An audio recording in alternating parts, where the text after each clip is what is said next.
Section 1. The Still Lake. Begin by exploring how compassion reflects like a mirror, calming restless thoughts. Hey guys, tonight we're going to explore some timeless Zen stories that have helped people find peace and relaxation for centuries. If your mind's been racing all day, these tales might gently pull you back to the stillness waiting within. Imagine for a moment a quiet lake under the moonlight, so perfectly still that every star above is reflected clearly on its surface. That lake is your mind at rest. And tonight, we'll journey together to reach that calm. In our busy lives, it's easy to forget that calm isn't out there. It's already yours to uncover. It's like the mirror of compassion. Thich Nhat Hanh often speaks about a surface that reflects everything without clinging to what it sees. So before you get comfortable, take a moment to like the video and subscribe, but only if you genuinely enjoy what I do here. And I'd love to know, where are you listening from tonight? Drop your city and local time in the comments below. Now dim the lights, maybe turn on a fan for that soft background hum, and let's ease into tonight's journey together. You sit back, settling into your pillow, the weight of the day beginning to slip away. The air feels cooler now, like a soft breath across your cheeks. Outside, you hear the faint rustle of leaves, a reminder that life carries on gently even when you stop striving. Think of a still lake again. The Buddha once said that a calm mind is like water. When undisturbed, it reflects the truth perfectly. But as thoughts ripple across the surface, it's easy to forget that the calm was always there beneath. Zen masters in ancient Japan would sit for hours staring at ponds or even polished bowls, not to think, but simply to see. They believed the mind's true nature would reveal itself in these quiet reflections. One such story tells of a young monk who was frustrated with meditation. His teacher handed him a bowl of clear water and said, "Stir it." The monk stirred until the water turned cloudy. Then the teacher instructed, "Now let it settle." The monk watched as slowly the particles sank and the water cleared. "This," the master whispered, "is your mind. You feel your own thoughts circling now, don't you? Perhaps plans for tomorrow, a memory from earlier today. But like the particles in the bowl, they too can settle if you stop stirring. What would happen if you just allowed them to drift down without grabbing at each one? Thich Nhat Hanh often reminds his students, compassion starts within. To reflect peace outward, you must first be gentle with your own mind. Imagine holding a mirror not to criticize what you see, but to smile back at yourself, no matter what shows up. There's a practice some Zen monks follow when they feel overwhelmed. They bow to their own reflection in a bowl of water. It sounds strange, doesn't it? Yet in that humble gesture, they remind themselves, I too am worthy of kindness. Tonight, as you lie here, you can try this inwardly. Can you offer the same compassion to your racing mind that you might offer to a friend? Outside, the breeze slows. The air feels still. If you listen closely, you might even hear your own breath, the soft rhythm of life moving gently within you. For now, just rest. Let's continue on gently as we explore how compassion flows like a cloud, ungraspable yet present all around you. The room feels even quieter now, as if the walls themselves are breathing with you. Your body has begun to sink deeper into stillness, the mattress below you, softening like a cloud holding you up. Imagine for a moment a single white cloud drifting across a wide blue sky. It doesn't cling to the air or try to shape itself. It simply floats, letting the winds guide it. Thich Nhat Hanh often shares this image with his students, reminding them that our thoughts and emotions are like those clouds, constantly forming, shifting, and dissolving. Yet, so often we reach out and try to grab them to hold on to happiness or push away sadness.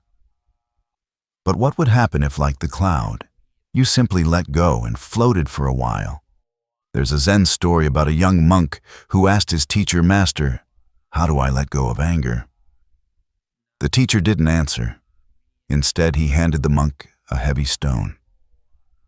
"Carry this everywhere you go," he instructed. At first, the monk carried it proudly, determined to please his teacher. But after a day, his arms ached. After 2 days, he could hardly sleep with the weight pressing on him. On the 3rd day, the monk returned exhausted. "Master, this stone is too heavy. I can't bear it any longer." The teacher smiled gently, then put it down. The monk froze. "Put it down?" "Yes," the teacher said softly. "You're the one holding it. In this way, you too might be carrying stones in your mind. Grudges, regrets, worries. Could you imagine setting them down, even just for tonight?" Thich Nhat Hanh describes compassion as a river that never fights the banks. It simply flows, nourishing everything in its path. If someone insults you, the river doesn't dry up. If someone praises you, the river doesn't swell. It keeps moving calmly without grasping. You hear the faint hum of the fan, now like distant wind across open fields. It's gentle, steady, just like your breath as it rises and falls. Some Zen monks practice walking meditation, stepping so slowly they can feel the earth beneath their feet. They match each breath to a step, whispering silently, "I've arrived. I am home." What would it feel like if you didn't try to run from yourself? If you simply arrived in this moment without judgment? Can you picture your thoughts as passing clouds? Watch them drift by without trying to push or pull. They're not you. They're just weather in the mind's sky. The Buddha once said, "Just as a snake sheds its skin, we must shed the past over and over again." Tonight you don't need to fix anything. There's nothing to hold on to. Like the cloud, you can float. You feel lighter already, don't you? As we move onward, imagine a grove of bamboo swaying in the evening breeze. In the next story, we'll discover how strength isn't always about rigidity, but about bending gracefully without breaking. The sound of your own breath fills the space, now soft and rhythmic, like waves brushing against the shore at night. You let yourself sink further into this stillness as your mind follows the gentle rustle of bamboo leaves in an imagined evening breeze. Picture a bamboo grove swaying gracefully under a silver moonlight. The slender stalks bend as the wind passes through them, but they never snap. Instead, they rise again with ease once the gust has gone. In Zen, bamboo is a powerful symbol of resilience and flexibility. It reminds us that true strength lies not in resistance, but in the ability to bend without breaking. Thich Nhat Hanh often tells his students, "When life's storms come, be like the bamboo. Do not fight the wind. Bow to it. It will pass." There's a story of an old Zen master whose temple was destroyed by a violent storm. When his students cried out in despair, the master sat calmly on the wet earth, gazing at the broken roof beams scattered around him. One student shouted, "Master, the temple is ruined. What shall we do?" The master smiled faintly and replied, "The wind has taught us again. Let us build with greater care this time." It wasn't that he didn't feel the loss, but he understood that clinging to what was already gone would only deepen their suffering. You hear the soft creak of wood somewhere, perhaps a memory of your own, a porch swing swaying gently in the evening air. Notice how even in those moments of fragility, there's a quiet kind of strength. Zen monks sometimes practice what they call silent bowing. For hours, they perform a simple gesture, bending at the waist toward an empty mat. The practice teaches them to soften their pride, to yield like bamboo in the wind. Could you do the same in your own heart when anger or fear rushes through you? Could you bow to it, allowing it to pass rather than trying to resist? Thich Nhat Hanh says a rigid tree will snap in a storm, but the bamboo bends and survives. As you listen, your body begins to feel light and pliable, as if the knots of tension are loosening one by one. What would it mean for you to let go of that tightness, not just in your muscles, but in your thoughts too? Perhaps you've been holding tightly to a plan, an expectation, or even a regret. For tonight, can you allow it to sway gently in the wind? You may discover that you're stronger than you realize strong. Not because you resist, but because you know how to flow. Outside, the imagined grove of bamboo grows silent as the wind softens. You feel the air still around you, but the memory of movement remains like an echo. In the next moment of our journey, let's step into the warm glow of a lantern hidden deep in the forest. There we'll explore how mindfulness helps us uncover the light we've carried all along. You feel your breath slowing even more now, as though the night itself is guiding you gently inward. The room feels weightless, like you're walking along a quiet forest path lit only by a single lantern glowing in the distance.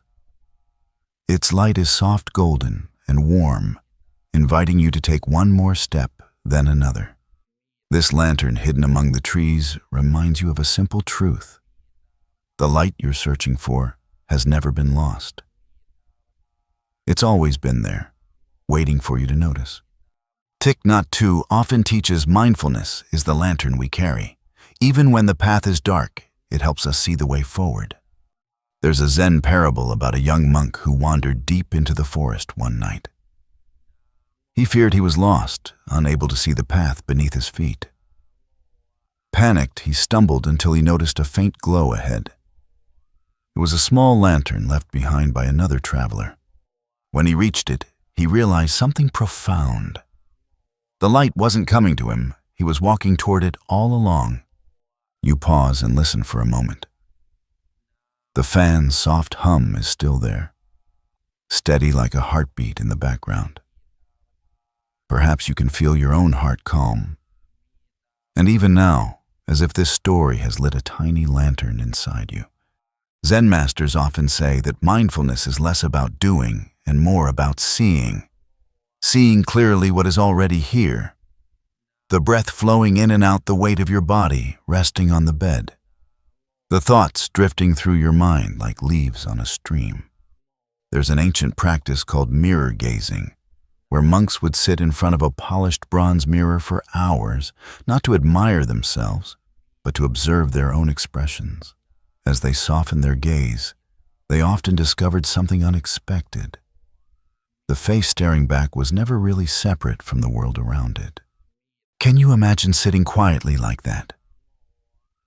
What would you see if you looked deeply, not at your reflection, but into the awareness behind your eyes?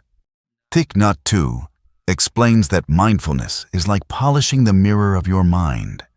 Each moment of attention wipes away a bit of dust, allowing your inner light to shine through. You don't need to search for the lantern tonight. It's already glowing within you.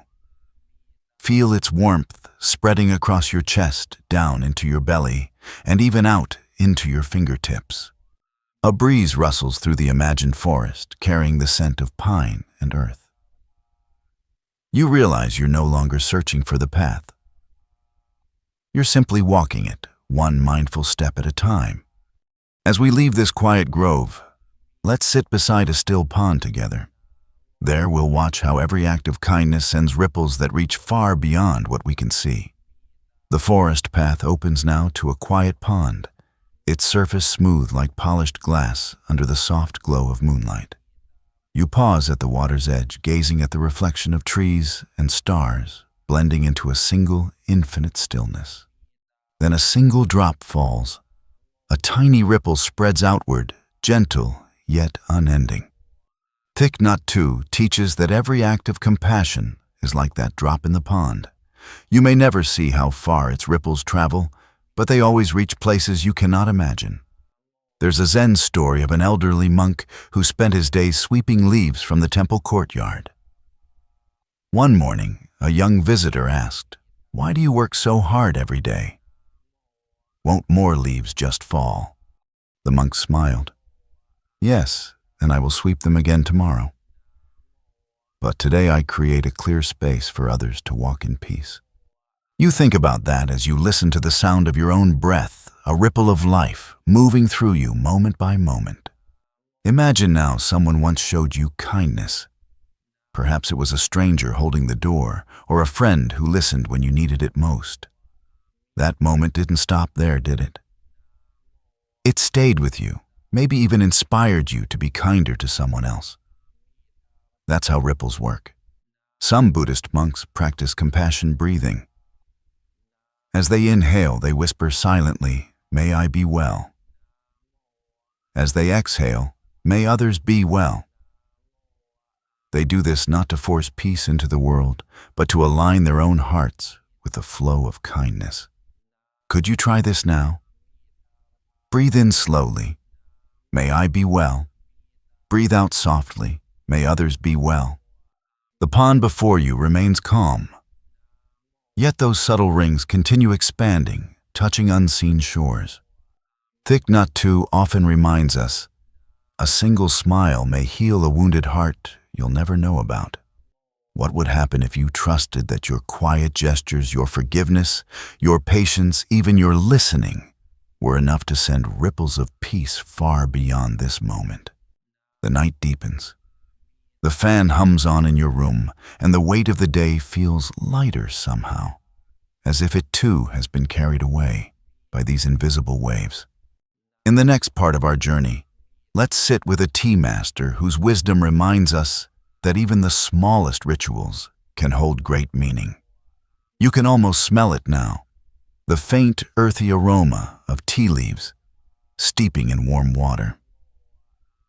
The steam rises in slow, delicate curls, wrapping the air with a quiet comfort. In a small wooden room, a tea master sits cross-legged before a table, his movements precise yet effortless. Each gesture, pouring the water, placing the cups, lifting the pot, is a kind of meditation. Thich Nhat Hanh often reminds his students that mindfulness isn't reserved for temples or mountain caves.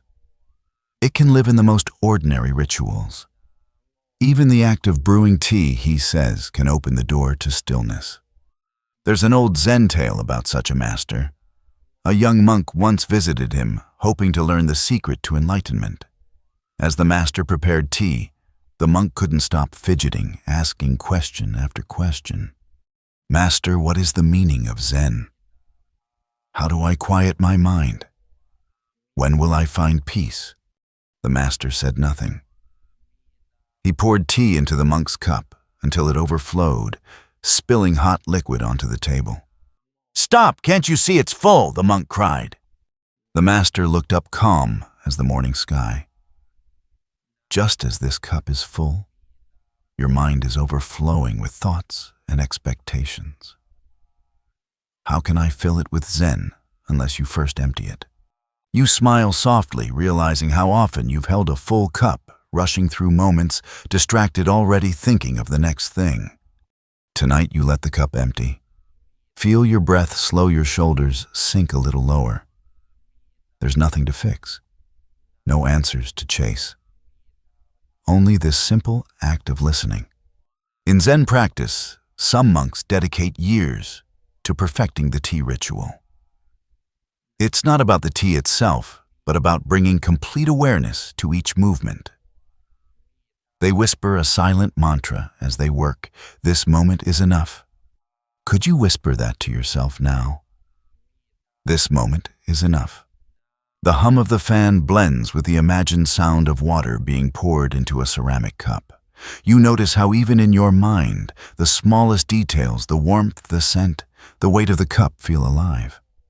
Thich Nhat Hanh teaches that peace doesn't require grand gestures. It lives in the gentle way you fold your blanket, the care you take to sip water, the softness in your tone when you speak to yourself. What if tomorrow you approached one task, just one, with the same mindfulness as the tea master? How would it feel to give the world your full attention, even for a moment? As you sit with this thought, you sense the night deepening around you.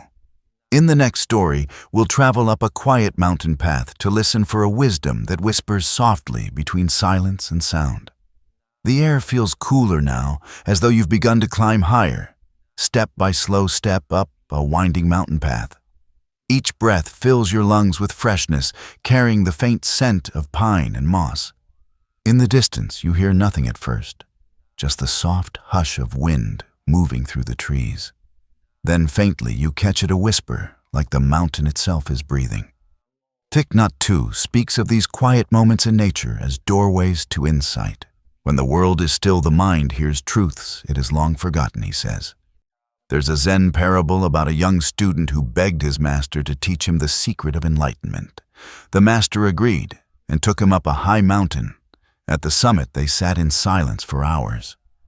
The student grew restless. "Master, I hear nothing. No answers come to me," he finally said. The master replied softly, "Exactly. What you hear is the teaching.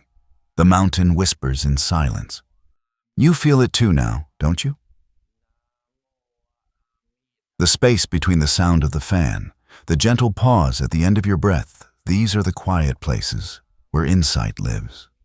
In Zen, monks sometimes sit for days in a practice called sesshin, facing a blank wall with no distractions. To an outsider, it might seem strange, even pointless.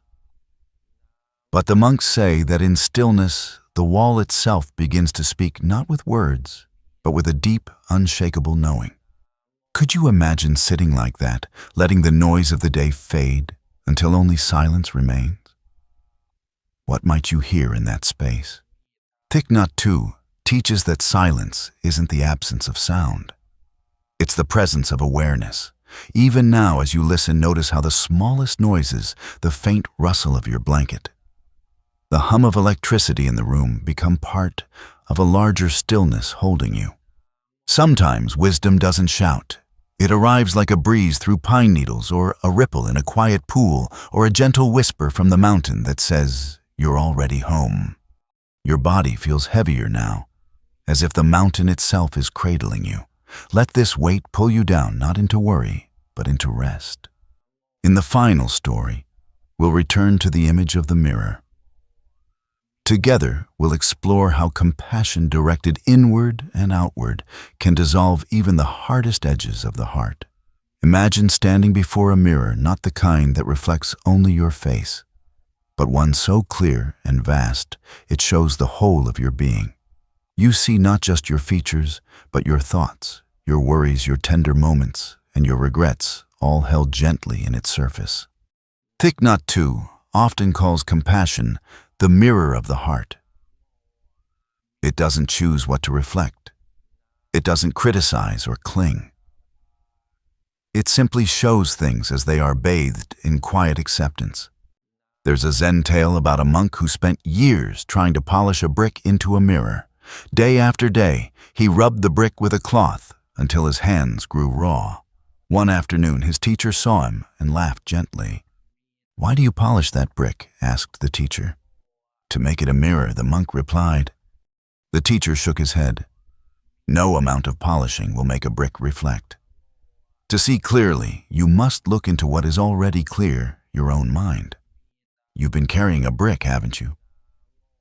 Heavy with self-judgment, with the thought that you must work harder, be better, fix yourself before you're worthy of rest.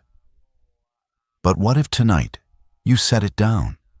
Zen monks sometimes whisper to their reflection in a bowl of water, "May you be free from suffering. May you be at peace." This isn't just for others, it's for themselves too. Can you try it now? In the quiet of your room, say softly to yourself, "May I be at peace." Feel the words like ripples spreading through your chest. As you rest here, remember this compassion isn't a gift you give only to the world. It's also a kindness you offer to your own weary heart. You've traveled far in this journey tonight, from the still lake to the mountain's whisper, from the tea master's ritual to this mirror of the heart. And now, it's time to let everything settle. Wind down. Your breath slows deep and steady, like waves retreating into a calm ocean. The fan hums softly in the background, wrapping you in a cocoon of gentle sound. Picture yourself standing at the edge of a quiet stream. Each thought, each worry slips from your hands, like a leaf drifting downstream. Watch them float away, no need to chase or grasp, just let the current carry them. As you exhale, feel your body growing heavier, melting into the bed beneath you. The muscles in your face release. Your jaw softens, your shoulders sink deeper. You are safe here. You are whole here. Even in stillness, life flows through you. Calm, steady, unbroken. If sleep comes now, let it take you gently. And if your mind stirs again, return to this breath, this moment, this mirror of compassion, reflecting only peace. Rest well, you've arrived. Section 1. The Lantern Path. Begin with an image of a quiet monastery and introduce the hidden monk's way of life. Hey guys, tonight we're going to explore some timeless Zen stories that have helped people find peace and relaxation for centuries. If your mind's been racing all day, these tales might gently pull you back to the stillness waiting within. Imagine walking along a dimly lit path at dusk, where paper lanterns sway gently in the evening breeze. Their warm glow illuminates the stone walkway of a secluded monastery, each step inviting you into deeper calm. In our busy lives, it's easy to forget that calm isn't out there. It's already yours to uncover. It only takes a moment of quiet to see that even in chaos, a hidden peace is waiting like a lantern behind closed doors. So before you get comfortable, take a moment to like the video and subscribe, but only if you genuinely enjoy what I do here. And I'd love to know where you're listening from tonight. Drop your city and local time in the comments below. Now dim the lights, maybe turn on a fan for that soft background hum, and let's ease into tonight's journey together. You step gently along the stone path, feeling each footfall like a whisper against the earth. The air is cool, scented faintly of cedar and incense drifting from the temple. Somewhere nearby, the faint sound of a bamboo water fountain echoes tuk, tuk, tuk, its rhythm slow and patient. In the monastery's garden, a hidden monk tends quietly to the plants. He moves without hurry, without speaking, his hands working the soil with deep care. Nobody ever sees him leave the garden yet. Each morning the flowers are fresh, the path swept clean, and the lanterns relit. This is the way of quiet devotion, not in loud prayers or grand gestures, but in the simple, unseen acts that restore harmony to the world around you. Thich Nhat Hanh teaches, the highest form of practice is often invisible. It is not done for recognition, but for the joy of serving life itself. As you walk further, you notice the monk pausing before an old lantern. He wipes the glass carefully, allowing its glow to shine a little brighter. Can you feel that same gentle care in your own breath right now? Each inhale a chance to bring light in each exhale, a way to polish the mind's mirror. There's a Zen practice where monks walk in silence, carrying paper lanterns. They focus not on the destination, but on the delicate balance of flame and wind, step after careful step. Some say it teaches them that life is just like this precious, fragile, and illuminated from within. What would happen if you walked through your own life this way, aware of each step, each breath, each tiny flame you carry? The air grows softer now, as if the night itself is breathing with you. The garden is still, and you feel its quiet devotion humming beneath the surface. Somewhere in the distance, a bell sounds faintly through the mist. In the next story, we'll follow its echo to discover how mindful listening can awaken the heart to peace. The faint sound of a bell drifts through the mist, soft and lingering like the last golden threads of sunlight before dusk fades. You pause for a moment listening. It rings again, not loudly, but with a subtle warmth that seems to ripple through the cool evening air. In Buddhist monasteries, bells are not merely tools to call monks to prayer. They are invitations to return to the present moment. Each strike is a reminder. You are here. Breathe. Listen. Thich Nhat Hanh often speaks of the power of mindful listening. When we truly listen, we stop trying to shape the world. Instead, we let the world shape us, he says. As you stand in the mist, you imagine the hidden monk, the one you saw tending the lanterns, walking silently to the great bronze bell at the center of the monastery. He lifts the wooden striker with both hands, bowing slightly as if greeting an old friend. Then, with a gentle swing, he sends the sound out into the world. Gong. The vibrations move through you now, even in your imagination. Can you feel them in your chest? The resonance seems to settle not only the air, but also the restless thoughts swirling in your mind. There's a Zen story about a novice monk whose job was to ring the bell each evening. At first, he struck it carelessly, sometimes too hard, sometimes too soft-eager to get the task over with. One day, his master stopped him. "Do not hit the bell," the master said. "Invite it to sing." The young monk frowned. "Invite it?" "Yes," the master replied. "Your job is not to force sound into the air. It is to awaken the voice already sleeping in the bronze." From then on, the novice approached the bell differently. He began to listen not just for the sound it made, but for the silence that followed the pause, where everything seemed to breathe as one. You can try this practice now, even without a bell. As you inhale, listen to the sound of air filling your lungs. As you exhale, listen to the silence that follows. Notice how even silence has its own texture, its own quiet hum beneath everything.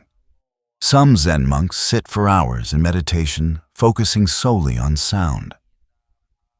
Not just bells or chants, but the chirping of crickets, the rustle of their robes, the thrum of their own heartbeat. Each sound becomes a teacher, each silence a doorway to peace. What would happen if you stopped trying to block out noise and simply allowed it to wash through you like waves on a shore? The mist around the monastery thickens slightly now. Yet the bell's echo lingers soft but steady. It feels as if the air itself has been polished clean by its resonance. You take another deep breath and feel your shoulders sink lower. In the next moment, we'll step into the courtyard, where the hidden monk sweeps leaves silently and acts so simple, yet filled with profound devotion. The mist begins to clear as you step into the monastery's courtyard. The air smells faintly of wet stone and fallen leaves. Lantern light flickers against the ancient walls, casting long, dancing shadows on the ground. You notice a soft, rhythmic sound, swish, swish, swish. The quiet sweep of a broom across the courtyard stones. There he is again, the hidden monk, moving with unhurried grace. His robe brushes lightly against the earth as he bends, gathering the golden leaves into neat piles. Thich Nhat Hanh often says, "Devotion is not measured by the world's applause, but by the care you bring to the smallest acts." You watch him sweep not for praise, not even because someone told him to, but because this moment is his temple. Each stroke of the broom becomes an offering, each gathering of leaves a meditation. There's an old Zen story about a head monk who assigned his students the daily task of sweeping leaves. One young monk grumbled, "What's the use? Tomorrow more leaves will fall." The head monk replied gently, "Then tomorrow you will sweep again. The point is not to clear the ground forever, but to clear your mind for now." You hear the faint hum of the fan in your own room as you listen, steady and soft, like the hidden monk's broom. Could you bring that same care to your own tasks, even the smallest ones? Washing dishes, folding laundry, brushing your hair. What if these were no longer chores, but rituals of devotion? In Zen, there's a phrase, "Before enlightenment, chop wood, carry water. After enlightenment, chop wood, carry water."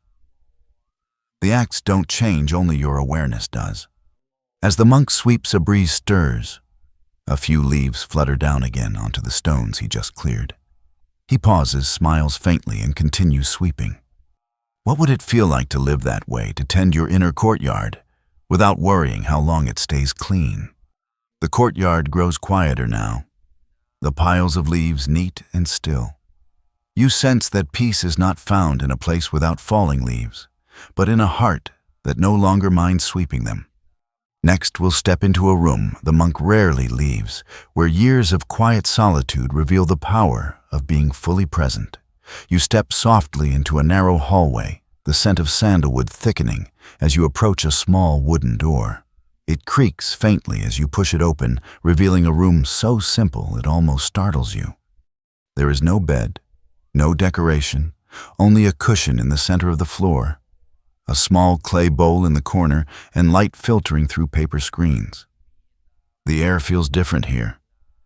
Heavy, but not with sadness, with a kind of stillness that seems alive. This is the hidden monk's room. For decades, he has spent his nights here in quiet meditation, rising before dawn, to care for the gardens and tend to small tasks before returning to this space of silence.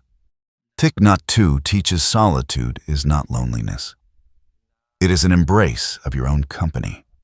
As you sit here in your imagination, the silence deepens.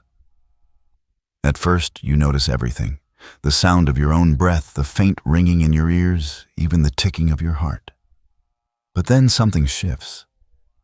The edges of thought begin to blur like ink spreading in water, and a soft clarity takes their place. There's an old Zen story about a wandering monk who asked his teacher, "How can I find enlightenment?" The teacher handed him a bucket of water. "Empty this room," he said.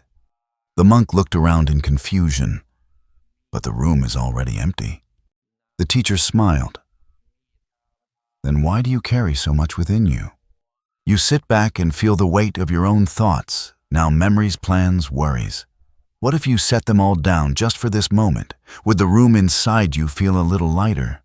In some Zen monasteries, monks spend weeks in complete silence, facing a blank wall. They call this practice shikantaza, just sitting. Nothing to do, nothing to fix, nothing to become. Could you try it now? Close your eyes for a moment and let the room in your mind grow still. Breathe in, noticing the air cooling your nostrils. Breathe out, feeling warmth leave your lips.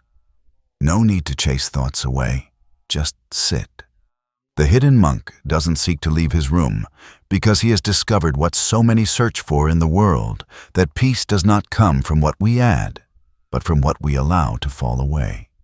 Outside the paper screen, you hear a faint rustling footsteps in the garden perhaps, or the breeze teasing the bamboo leaves. In the next story, we'll step out into that garden and follow the traces left behind, exploring how devotion teaches us to leave no mark at all. The sliding door opens softly, and you step barefoot into the monastery's garden. The stones beneath your feet are cool and smooth, worn down by centuries of quiet steps. The air feels lighter here, scented with jasmine and damp earth after a gentle rain. As you walk along the path, you notice something curious. There are no footprints, though the hidden monk has tended this garden for years, raking gravel, trimming bonsai, sweeping fallen petals. It looks untouched, as if no one has ever set foot here. Thich Nhat Hanh often reminds us, the deepest devotion leaves no trace. It transforms the world gently, like the wind shaping the mountains. There's a Zen teaching about a master gardener who would sweep the stone paths each morning, removing every fallen leaf. But before he finished, he would shake a nearby tree so that a few leaves drifted down onto the freshly swept stones. When asked why, he replied, "Perfection is not the absence of change. It is harmony with change." You pause in the imagined garden and watch a single petal float to the ground. For a moment you feel how delicate this life is, how even your own steps, words and thoughts leave subtle marks on the world. In some Zen monasteries, monks walk in a practice called kinhin, placing each foot so lightly they leave no indentation on the sand. It's not about avoiding all impact, but about walking with such care that the earth itself seems to exhale beneath them. Could you imagine living like that, not rushing? Not forcing, simply moving with such mindfulness that each action becomes a blessing rather than a burden. Thich Nhat Hanh says, even if your footprints remain, let them be soft enough to wash away in the next rain. A breeze stirs, and you hear the soft rustle of bamboo in the distance. The garden path leads you to a small clearing where logs are stacked neatly beside a well. Here we'll meet the hidden monk again as he draws water and chops wood, not as chores, but as sacred acts of devotion. The garden path leads you to a small clearing where the air feels heavy with purpose, not from noise or movement, but from a quiet rhythm that seems to pulse through every leaf and stone. In the center stands the hidden monk, his robe sleeves neatly tied back, lifting a bucket from the well with steady arms. The rope creaks softly as the bucket rises. Droplets spill over the rim, catching the sunlight for a brief moment before splashing back into the dark earth below. The monk sets the bucket down, then turns to a pile of freshly cut logs stacked with the same meticulous care he gives to the monastery gardens. He picks up an axe, not hurriedly, not lazily, but with a calm precision that makes even this simple act seem sacred. Thich Nhat Hanh often says, there is no such thing as an ordinary task. When performed with mindfulness, even chopping wood becomes a doorway to enlightenment. The hidden monk grips the handle firmly and lifts the axe overhead. As it slices cleanly through the wood, you feel the sound reverberate deep in your chest. Thwack, thwack. The sound doesn't disturb the stillness. It's part of it, like a heartbeat echoing in the forest. There's a Zen saying, before enlightenment, chop wood, carry water. After enlightenment, chop wood, carry water. At first, the phrase sounds almost like a riddle. If enlightenment changes nothing on the outside, what's the point? But as you watch the monk move, you begin to understand. The difference is in the presence he brings to each motion, the care, the attention, the surrender of striving. He doesn't chop the wood with thoughts of warming the monastery or worries about how many logs remain. He doesn't draw water thinking of how heavy the bucket will grow or how far he must carry it. Each act is complete in itself. In some Zen monasteries, monks spend years doing simple tasks as a core part of their training, not as punishment, but as practice. Cooking rice, sweeping floors, scrubbing pots each moment is an opportunity to bring the mind home to the body, to allow devotion to flow, even in what the world might call menial work. There's a story about an impatient novice who once asked his master, "When will I achieve enlightenment?" The master handed him a broom and said, "Sweep the courtyard until there is not a single speck of dust." The novice worked all morning, sweating under the hot sun, but no matter how many times he swept, new specks of dust kept falling. Frustrated, he shouted, "Master, this is impossible. There will always be dust." The master smiled gently. "Then keep sweeping. You hear the hum of your fan now, blending with the imagined sounds of axe and bucket. Could you bring the same calm devotion to your own daily tasks? Washing a single plate, folding a single shirt. What if each motion was a chance to wake up fully to this moment? Thich Nhat Hanh reminds us, we do not practice to escape the world. We practice to love it more deeply, even in its smallest details.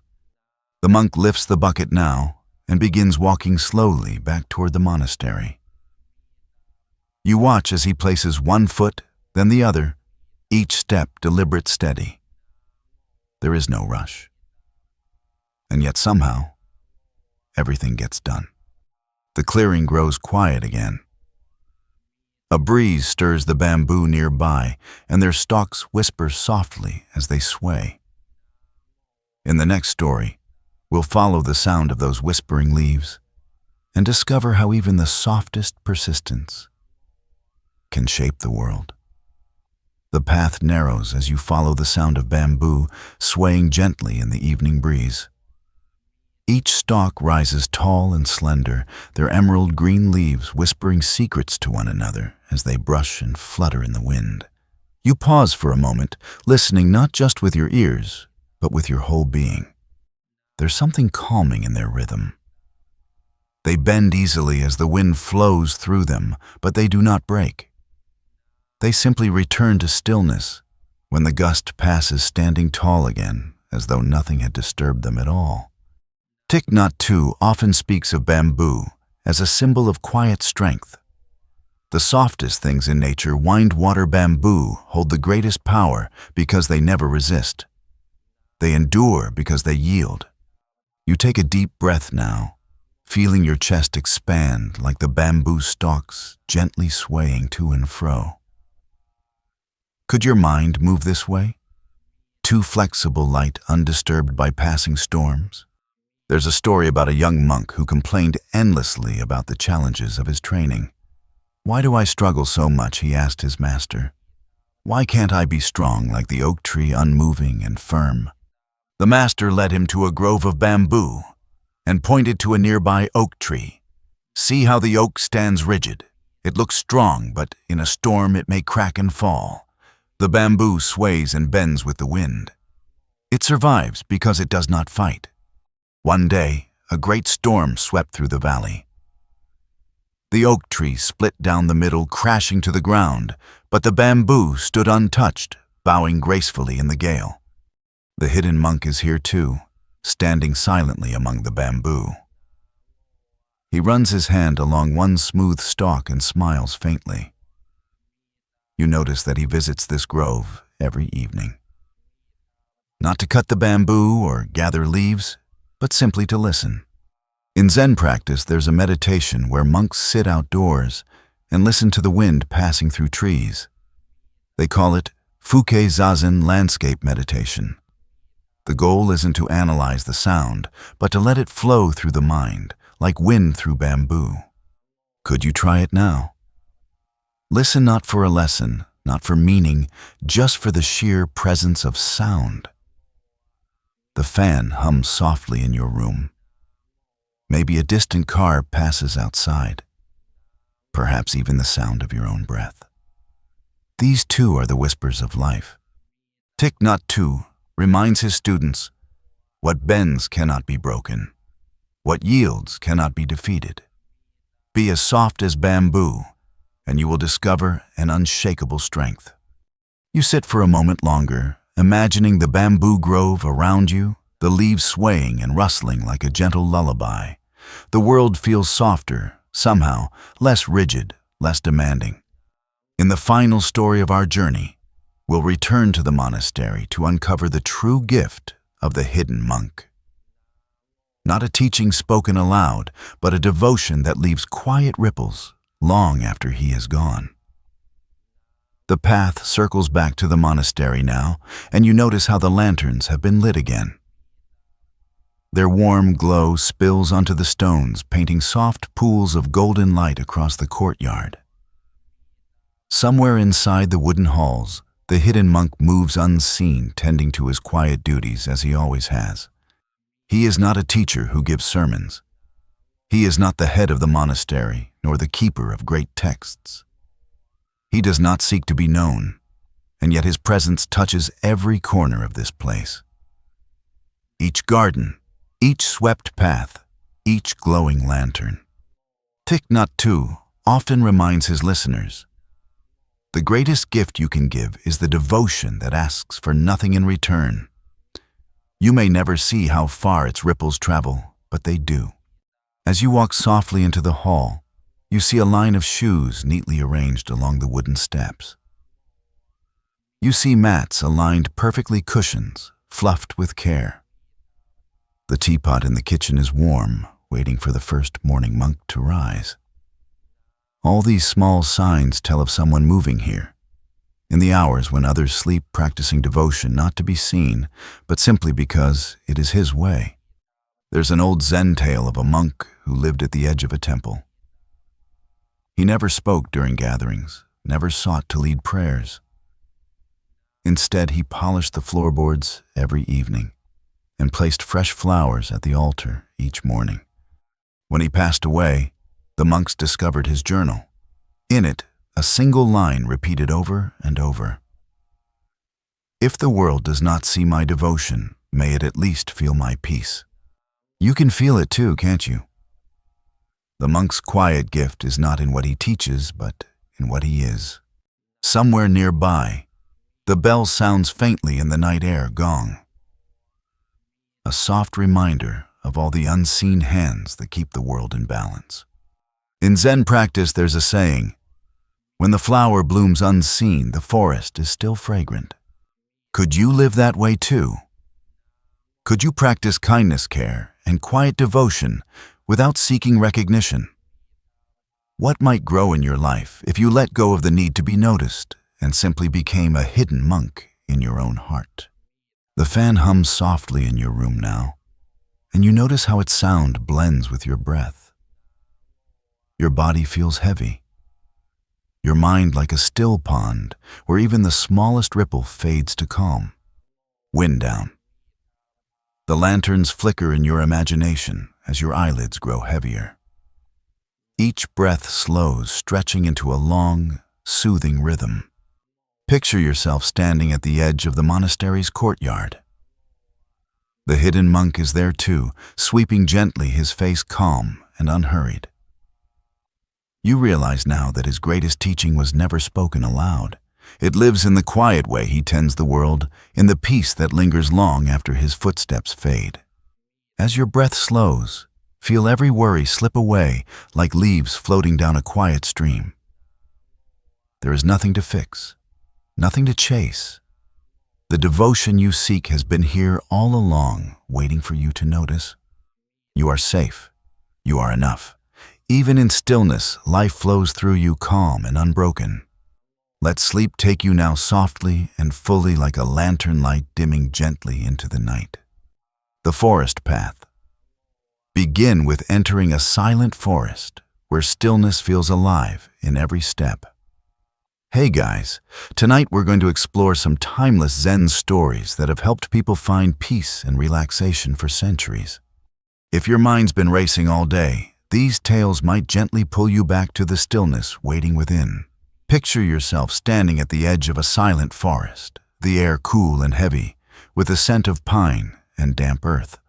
Above, the sky has deepened into a soft twilight blue, and a hush seems to ripple through the trees like a secret shared only between the wind and the leaves. In our busy lives, it's easy to forget that calm isn't out there. It's already yours to uncover. Often it's hidden in places that ask nothing of you, except to pause and listen. So before you get comfortable, take a moment to like the video and subscribe, but only if you genuinely enjoy what I do here. And I'd love to know where you're listening from tonight. Drop your city and local time in the comments below. Now, dim the lights, maybe turn on a fan for that soft background hum, and let's ease into tonight's journey together. You take a first gentle step onto the forest path. The ground is soft beneath your feet, a layer of moss and fallen leaves cushioning your steps, so that even your movement feels soundless. The trees tower overhead like ancient sentinels, their branches interlacing high above, to form a green cathedral where golden shafts of fading sunlight still pierce through. Everywhere is still, yet the forest doesn't feel empty. It feels alive, in a way cities never do, alive yet utterly at peace. Zen masters often talk about a pathless path, a journey where there is nowhere you have to arrive. No goal to chase, no map to follow. You are simply here, each step its own destination. There's a story about an old monk who spent his days wandering a mountain forest like this one. A young student asked him, "Master, where is the path to enlightenment?" The monk smiled faintly and pointed to the earth beneath his feet. "Wherever you step is the path." You pause for a moment, listening to the forest around you. There is no wind, no bird call, only the soft crackle of a twig underfoot and your own slow breathing. Some monks practice kinnin, or walking meditation, moving so slowly that each step is an act of complete awareness. They place the heel down softly, then the toes feeling the earth rise up to meet them. Could you try that now in your imagination? As you inhale, step forward gently. As you exhale, let your foot settle, noticing the sensations of balance and weight. What would happen if you walked this way, not just here, but in your everyday life? The Buddha once said, "Peace comes not from seeking new landscapes, but from having new eyes." Perhaps this forest is not about where it leads, but about how you see it. A shaft of light touches a mossy stone ahead, inviting you to pause. You'll sit there for a moment, and as you do, we'll explore what it means to rest in the flow of time, learning from the silent wisdom of a stone that has watched centuries pass without moving at all. You step softly toward the stone bathed in golden light, its mossy surface glowing faintly like a jewel resting in the forest floor. The air feels cooler here, shaded by an ancient cedar whose gnarled roots embrace the stone like the hands of a patient guardian. You lower yourself onto the moss, feeling its soft dampness against your palms. The stone is cool beneath you, grounding and steady, as though it has absorbed the quiet wisdom of the forest through centuries of stillness. Thich Nhat Hanh once said, "Sitting still like a mountain allows the river of life to flow around you." As you breathe in the scent of damp earth and cedar fills your nose. As you breathe out, you sense the tension in your shoulders begin to melt. You imagine the stone beneath you whispering, "There is no need to hurry." Everything changes and everything rests. There's an old Zen tale of a monk who sat upon a rock like this for 30 years. A curious traveler once asked him, "What are you doing sitting there so long?" The monk replied simply, "I am not sitting, I am becoming the rock." The traveler frowned. "Becoming the rock?" The monk smiled faintly. "To sit without moving to rest, without clinging to exist, without striving. This is how one learns to endure like stone." You run your fingers lightly across the moss. It feels soft and alive. Yet underneath is the hard surface of a rock that has survived rain-sun storms and still remains. Could you imagine your own mind like this? Soft on the surface, receptive and gentle, yet steady and unshaken within. In Zen meditation, there is a practice of imagining oneself as a mountain rooted deep into the earth, untroubled by passing weather. Clouds may gather rain, may fall, winds may howl, but the mountain does not move. Could you sit like this stone now, even for a few breaths? Let thoughts drift like wind. Let emotions pass like rain. What would it feel like to simply rest without needing to change anything? Somewhere deep in the forest, you hear the faint gurgle of running water, a stream weaving through roots and stones. Its sound invites you to rise and follow to see where the water flows. Before you leave, you glance back at the moss-covered stone. It sits just as you found it, unchanging, yet somehow it feels as though it has left a mark on your heart. A lesson in stillness without effort. As you step lightly away, the sound of the stream grows louder. In the next part of our journey, we'll sit beside its waters and learn what it means to let go, flowing freely, like a stream without banks. You walk slowly now, guided by the soft murmur of water weaving through the trees. The air grows cooler as you descend toward the sound, and soon you find yourself standing at the edge of a stream. It glimmers in the dappled light, winding gracefully over smooth stones, its current gentle yet unceasing. You crouch down, your fingers trailing in the water. It's cool, almost startling at first, but as you let your hand rest there, the sensation becomes comforting, a reminder of movement, of flow. Thich Nhat Hanh often teaches, "The river is always flowing, yet it is never the same river twice." The stream here has no defined banks. In places, it spreads wide water, slipping into tufts of moss and reeds. In others, it narrows, gathering speed as it tumbles over rocks. There's no straight line, no single path. It flows where it can without resistance. There's an old Zen story of a monk who struggled to meditate. Each time he sat, his mind filled with distractions, plans, regrets, desires. One evening, his master led him to a stream like this and said, "Watch the water." The monk watched as leaves floated on the surface, carried downstream until they vanished around a bend. "Do you see how the stream clings to nothing?" the master asked. "Can you let your thoughts do the same? You listen now to the water's soft voice, its endless hum, its little splashes and eddies. Could you let your thoughts drift like those leaves? No need to hold them, no need to push them away. Just let them come and let them go." In Zen practice, monks sometimes sit beside streams to learn this lesson. They listen not for meaning, but for rhythm, allowing the flow of sound to mirror the flow of their breath. Inhaling, exhaling, the mind begins to follow the water's lead, quiet, fluid, free. What would happen if you stopped trying to control the current of your life? If you let it carry you, trusting it would lead somewhere beautiful, even if you couldn't yet see where. The stream babbles on, unconcerned with where it's headed. You watch it ripple over stones, splitting and merging, never clinging to a single form. As you rise to continue your walk, you notice a small bird darting through the trees ahead, a twig in her beak. She flits away and disappears into the forest canopy. You wonder where she's going until you see a small, empty nest tucked high among the branches. In the next part of our journey, we'll pause at that nest and discover what it means to live lightly, to let go, even of the things we've built with care. You follow the sound of wings flitting through the treetops, your gaze drawn upward to where sunlight filters softly through the canopy. There, nestled high among the slender branches, you spotted a small bird's nest woven from twigs and grasses. It looks fragile at first, as though the slightest breeze might dislodge it.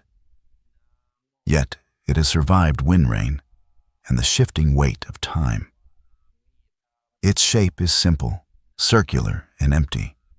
You pause beneath the tree and tilt your head back, watching the bird return with a fresh twig in her beak. She hops along the branch, then perches at the edge of the nest for a moment. With a quick flick of her feathers, she flies away again, leaving the nest still and silent. Thich Nhat Hanh once said, "We build nests in life, not only homes, but relationships, identities, and dreams." The wisdom is not in never building, but in knowing when to let go. There's a Zen story about a monk who found a bird's nest blown down by a storm. He carefully placed it back in the tree, then sat beneath it for hours, reflecting. When asked later what he had learned, he replied, "Everything I build is like this nest, delicate, temporary, and yet deeply precious while it lasts." You let your eyes rest on the empty nest above. Could you imagine creating something with care, then stepping away when the time comes without clinging? In Zen monasteries, there is a practice of sand mandala creation. Monks spend days, sometimes weeks, carefully arranging colored sand into intricate patterns. When the mandala is finished, they bow to it, then sweep it away with one slow motion of the hand. It's not destruction, it's devotion. It's the understanding that beauty exists in the act of creation, not in grasping at permanence. You breathe in deeply, feeling the cool forest air fill your lungs. You breathe out slowly, imagining all the things you've been holding on to.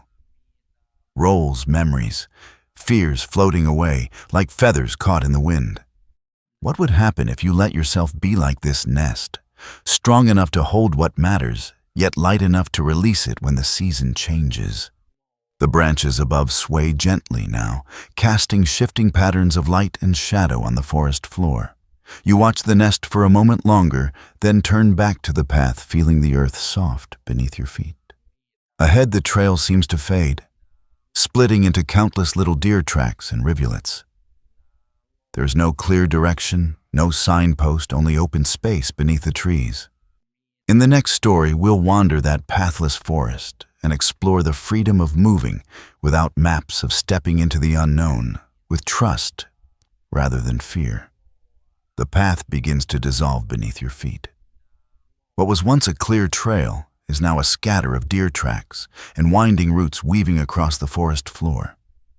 You pause, scanning the trees ahead, but there is no signpost, no arrow carved into the bark, no markers to guide you. And yet, strangely, you do not feel lost. The air is hushed heavy with the scent of pine and damp earth. Shafts of sunlight slip between the branches in gentle streaks, and you sense the forest itself, inviting you to slow down, to let go of needing a destination.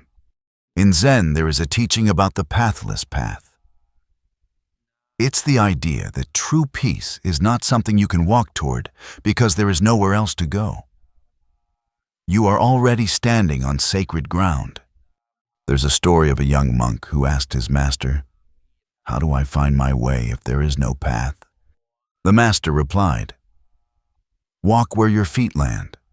Each step creates the path. You lift your foot slowly and place it down, feeling the springy moss yield slightly beneath your weight. Another step, then another. Each movement feels intentional now, though you are not following any map. Could you imagine living this way, letting go of rigid plans, of the need to always know what comes next?" Zen monks often practice yugen, the art of embracing mystery and ambiguity. They wander gardens with no planned route, pausing wherever their hearts feel drawn. Sometimes they stop for hours to watch a single butterfly land on a flower, trusting that the pause itself is part of the journey. What would happen if you stopped asking, "Am I on the right path?" and simply trusted the ground beneath your feet? The Buddha once said, "If you are facing the right direction, all you need to do is keep walking." As you move through the forest, you come across a massive old tree. Its trunk is hollow, wide enough for you to step inside. The air inside the hollow feels different, cooler, quieter, almost like stepping into the heart of the earth itself. You pause at the threshold, feeling the stillness waiting there. In the next story, we'll explore the lesson of the hollow tree, how emptiness can hold great strength, and how we too might grow spacious enough to welcome peace. The hollow tree stands like a silent guardian in the heart of the forest. Its trunk, thick and weathered by countless seasons, arches upward into a canopy of green. Yet, at its center, the wood opens to reveal a quiet, dark hollow, large enough for you to step inside. You move closer, running your fingers over the rough bark. It feels cool and solid beneath your touch, alive, in a way only something that has endured centuries can be. As you duck slightly and step into the hollow, the air shifts around you. It's cooler here, hushed, as if the world outside has been gently muted. This space, though empty, feels comforting, not in the way of a room filled with furniture, but in the way of an open sky or a still pond. In Zen, emptiness is not nothingness. It is potential. It is the space where life arises and flows freely. There's an old Zen tale about a carpenter who carved beautiful bowls and vases. When asked the secret of his art, he said, "The usefulness of a bowl lies not in the wood, but in the empty space it holds." Thich Nhat Hanh would often remind his students, "A house is only a house because of the empty space within." Embrace your inner emptiness. It is not lacking, it is room for peace to enter. You sit down carefully inside the hollow, feeling the cool earth beneath you.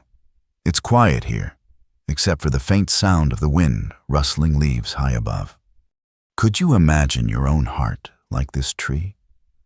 Strong on the outside, yet spacious within, able to hold whatever life brings, joy or sorrow, ease or struggle, without clinging to any of it. Zen monks sometimes meditate in caves or tree hollows like this, seeking to connect with the spaciousness of nature itself. In those moments, they say the boundaries between self and world begin to dissolve. What would happen if you let go of the tight grip on your thoughts and allowed space for them to come and go? Could you soften enough to let peace move through you like wind through this tree's hollow center? As you sit here, the hollow feels less like an empty space and more like a sanctuary, a place that holds without judgment, that welcomes without asking. Outside, the sound of water reaches your ears again, a soft trickle leading you to the edge of a lake. When you're ready, you rise slowly and step out of the hollow. The sunlight feels warmer now, the forest brighter. You follow the sound until the trees open, revealing a mirror-like lake, so still it seems to reflect the entire sky. In the next part of our journey, we'll pause beside this mirror lake and explore how the mind, too, can reflect life's beauty when it grows quiet. The forest opens softly into a wide clearing, and there it is, a lake so still and glassy, it seems to hold the sky in its surface. The trees around it lean gently forward, their green crowns mirrored in perfect symmetry. A single dragonfly skims across the water, leaving ripples that fade almost as quickly as they form. You stand at the edge for a moment, your breath slowing as you take in the stillness. It feels as though time has paused here, as though even the air has settled into perfect balance. Zen masters often say, "The mind is like water. When it is turbulent, it cannot reflect. But when it grows, still clarity appears." You crouch down and peer into the lake. At first, you see only the trees and the sky reflected back.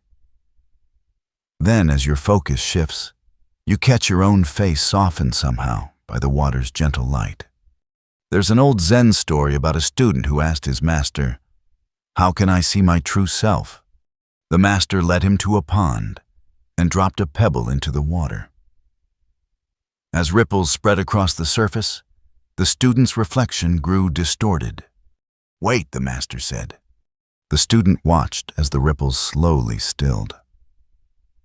When the surface grew clear again, his reflection reappeared. "Your mind is like this water," the master explained. When you chase thoughts or cling to emotions, the ripples hide your true nature. Let them settle. You sit now at the water's edge, feeling the earth firm beneath you. You listen the faint lap of water against the shore, the hum of insects in the grass, the quiet rustle of leaves. Each sound blends into a single, soothing melody. In some Zen temples, there is a practice of Mizukagami water mirror meditation.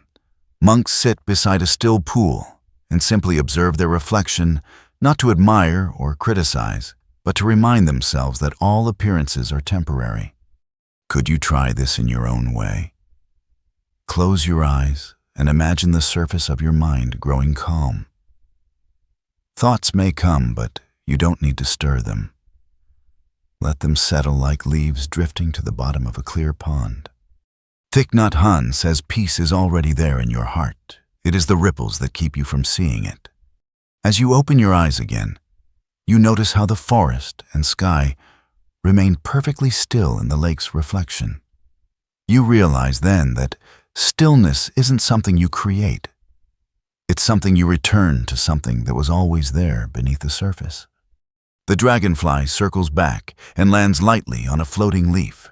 It rests there for a moment, wings glinting in the sunlight before lifting off again.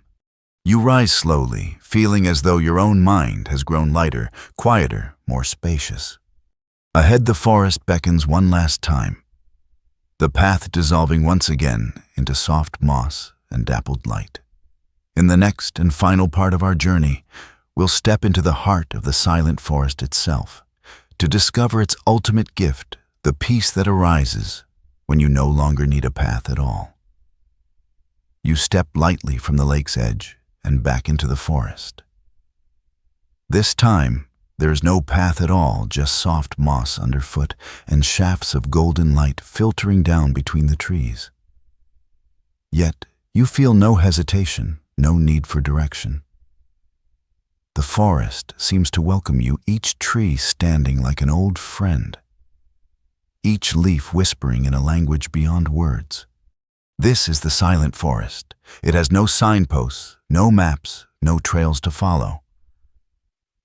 And yet somehow, you sense you are exactly where you are meant to be.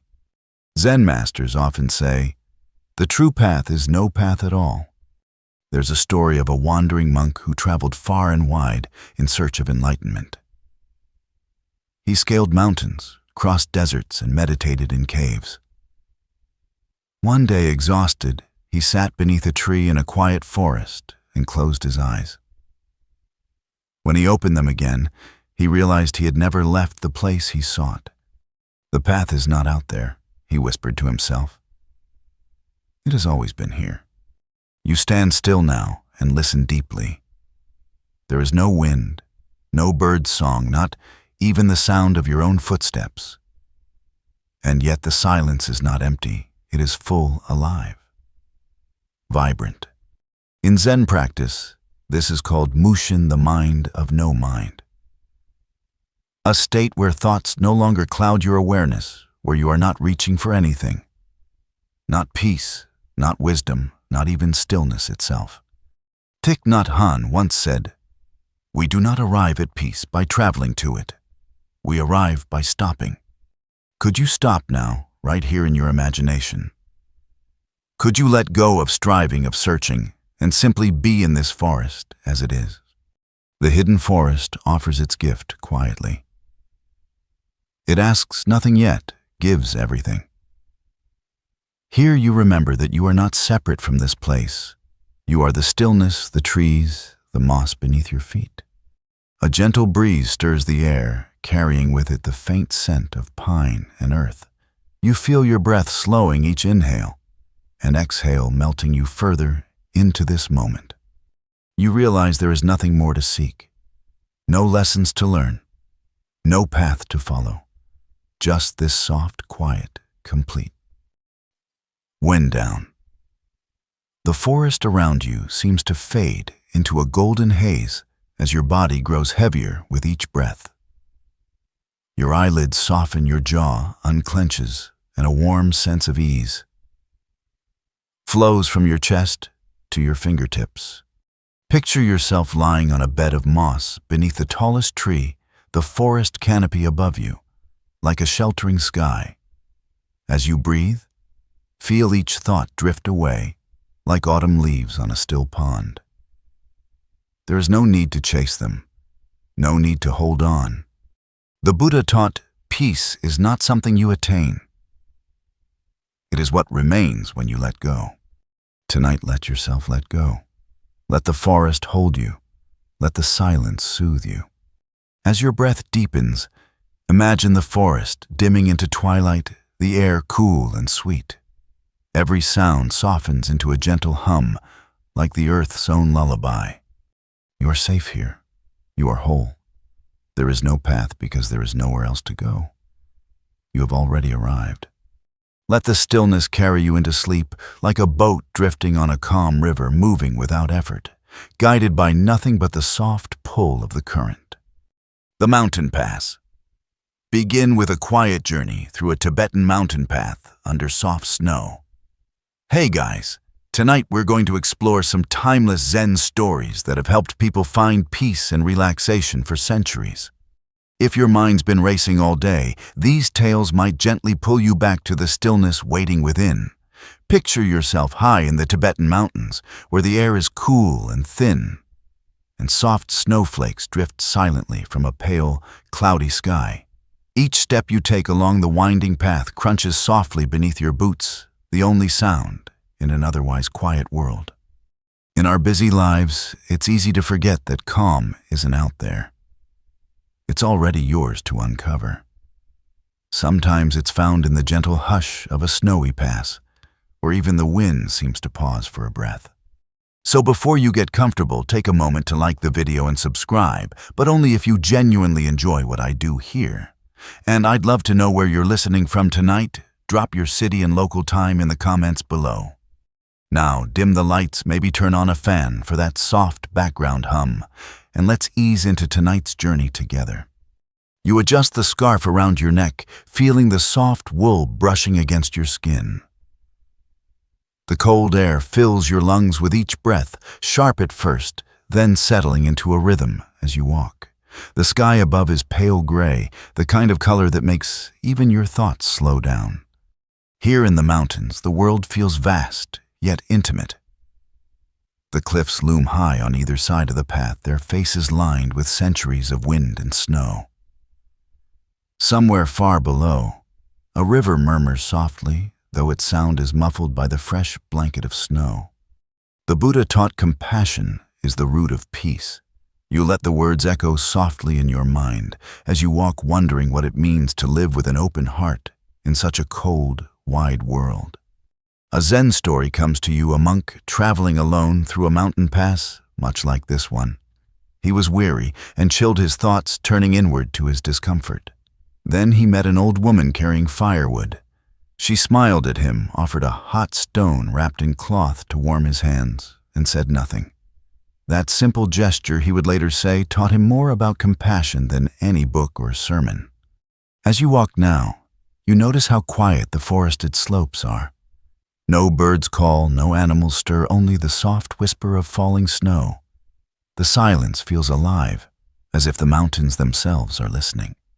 You pause, your breath clouding in the cold air, and feel a twinge of unease. The trail seems to stretch endlessly, each curve revealing only more snow, more silence. A flicker of doubt stirs.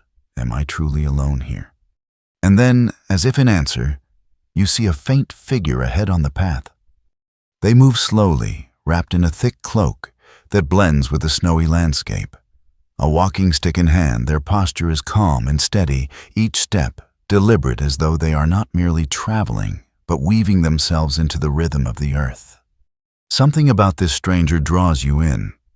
Not fear, not curiosity, but a quiet sense of connection. In the next part of our journey, we'll move closer and discover the presence of this kind stranger whose silent company will teach us more about the heart's capacity for peace than any words could. The kind stranger appears. A tale of meeting an unknown traveler whose gentle presence feels transformative. The figure ahead moves with a steady rhythm, their steps sinking lightly into the snow, as though the earth itself is supporting them with gentle hands.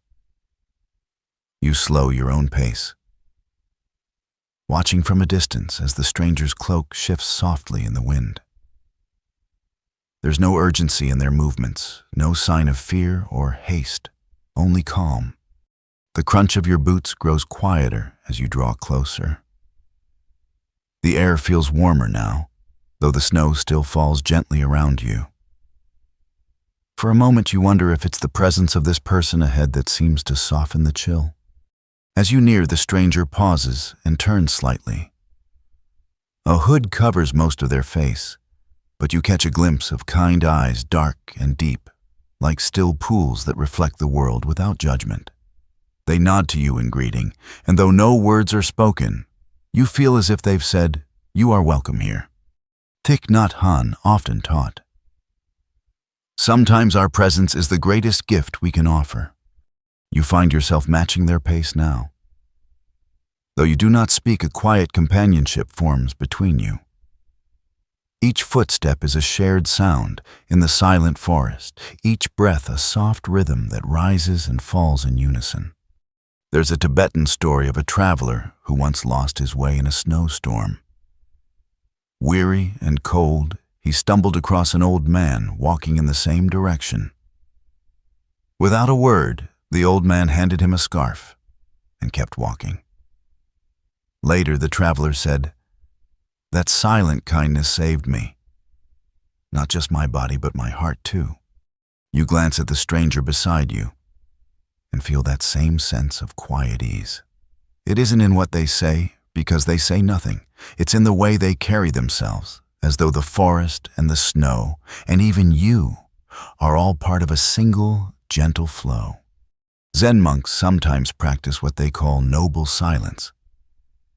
For hours, even days, they speak no words. instead allowing their actions and presence to communicate care. In this space of silence, compassion arises naturally, not as something forced, but as something remembered. Could you imagine being with someone like this? No pressure to speak, no need to explain or fill the air with sound. Just shared stillness like two flames burning side by side. The snow falls more heavily now, and the trail ahead grows less certain. You and the stranger stop for a moment, looking out across a small clearing where the snowdrifts rise in soft waves. The stranger gestures to a large rock under the shelter of a pine tree. Together you walk to it and sit down. They reach into their cloak and pull out a small flask, unscrewing the cap and offering it to you. Steam rises from its opening, carrying the rich, earthy scent of butter tea. You wrap your fingers around the warm flask, the heat seeping into your cold hands. In the next part of our journey, we'll sit here under the pine tree sharing warmth and silence with a compassionate stranger, and explore how even the smallest acts of care can awaken a deep and lasting peace. Sharing warmth and silence. Explore compassion in small, silent acts as the strangers shelter together. Section 3. The steam from the flask curls upward, disappearing into the cold mountain air like a thin, fragrant ribbon. You lift the warm vessel to your lips, tasting the butter tea, rich, earthy, and slightly salty. The warmth spreads through your chest, chasing away the lingering chill in your bones. The stranger sits quietly beside you, hands resting on their knees, gaze fixed softly on the falling snow. You feel no pressure to speak, no urge to break the silence. Somehow their presence is enough to keep the cold at bay. Thich Nhat Hanh often said, "Sometimes the most compassionate thing we can do is sit with someone in silence." You look down at the tea in your hands, noticing how the heat seeps into your palms. You hadn't realized until now how tightly you'd been gripping your walking stick, how much tension sat in your shoulders. Slowly they begin to soften. A small wind stirs the pine needles above, and they whisper softly like an old song from a time before words. There's a Tibetan story of two monks who were caught in a snowstorm. One began to complain loudly about the cold, about his sore feet and empty stomach. The other said nothing, only placed a hand on his friend's shoulder. When the storm passed, the first monk said, "Your silence gave me more warmth than any fire." You glance at the stranger. They sit as still as the mountain itself, their breath rising and falling in slow, even waves. You notice the small details now, the way their fingers curl slightly over their knees, the faint steam rising from their own tea. There is no rush in their movements, no resistance to the moment. In Zen, there's a practice called samu, or mindful work. Monks chop wood, sweep floors, or prepare meals with full attention, not because the tasks are special, but because devotion is found in how we hold the present. Could you bring that same devotion to this moment? To sitting, breathing, sipping tea, not as a means to an end, but as the end itself.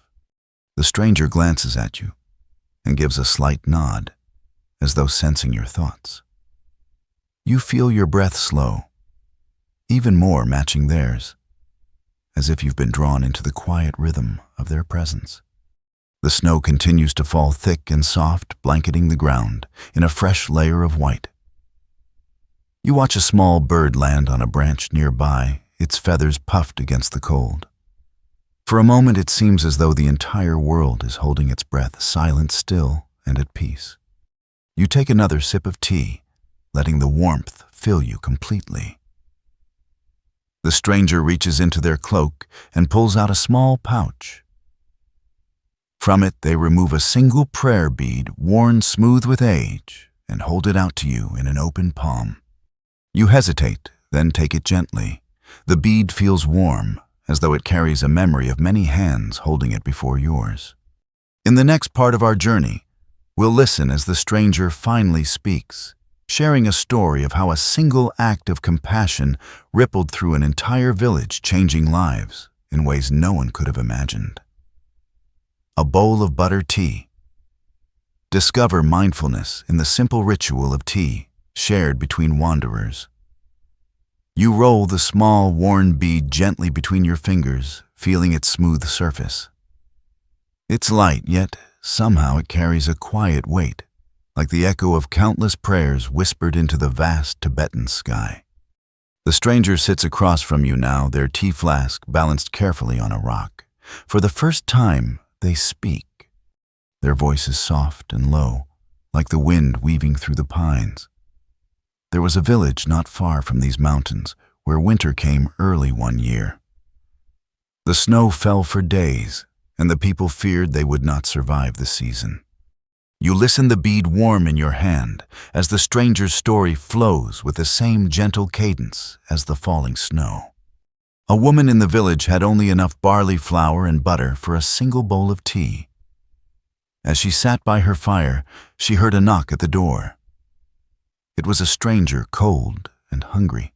Without thinking, she gave him her last meal. The stranger pauses, gazing at the tea flask, as steam curls upward between you. The man thanked her and left.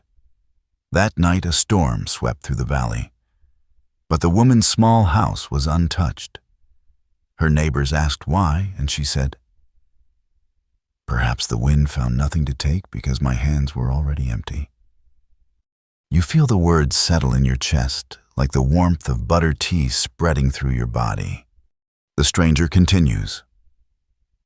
In spring, the villagers learned that the stranger she had fed was a wandering monk. Inspired by her kindness, he returned to the village with supplies from distant monasteries, and so her single act of giving became a river that nourished many. There's a Tibetan teaching, when you hold tightly to what you have, your hands are too full to receive. But when you open them, even the wind can pass through without harm. You sip the tea again, noticing how each swallow feels slower, more deliberate now. The rich, creamy flavor lingers on your tongue as you feel your body soften further, melting into the stillness around you. Zen monks often practice gasho, the act of bringing their hands together in gratitude, not just for grand blessings, but for simple ones. A warm bowl of tea, a stranger's company, a breath in the cold air. Could you bring your palms together now? Even in your imagination, could you feel the quiet power of gratitude rise gently within you? The stranger watches you closely, though their gaze is not heavy. It's as light as the falling snow, and yet it seems to see straight into your heart. A breeze stirs the pines, and you hear the faint crackle of a branch giving way under the weight of snow. The moment feels fragile, precious, like the thin edge of a dream. You wonder how long you've been sitting here. Though time feels irrelevant now. Perhaps there is no before or after, only this shared silence, this warm tea, this story that seems to linger in the air even after the words have ended. The stranger sets their flask down and rises slowly, brushing snow from their cloak. They glance down the path where the snow drifts deepen, and you sense the road ahead may not be easy. In the next part of our journey, you and the stranger will step forward together into the unknown, where the path disappears beneath fresh snowfall, and where letting go of control becomes the only way to move forward. The Traveler's Tale. Reflect on a story the stranger shares of compassion changing an entire village. The snow begins to lighten, but now a soft mist rolls in, curling through the pine trees like ghostly silk. Each breath you take feels warmer, though the air is still cool.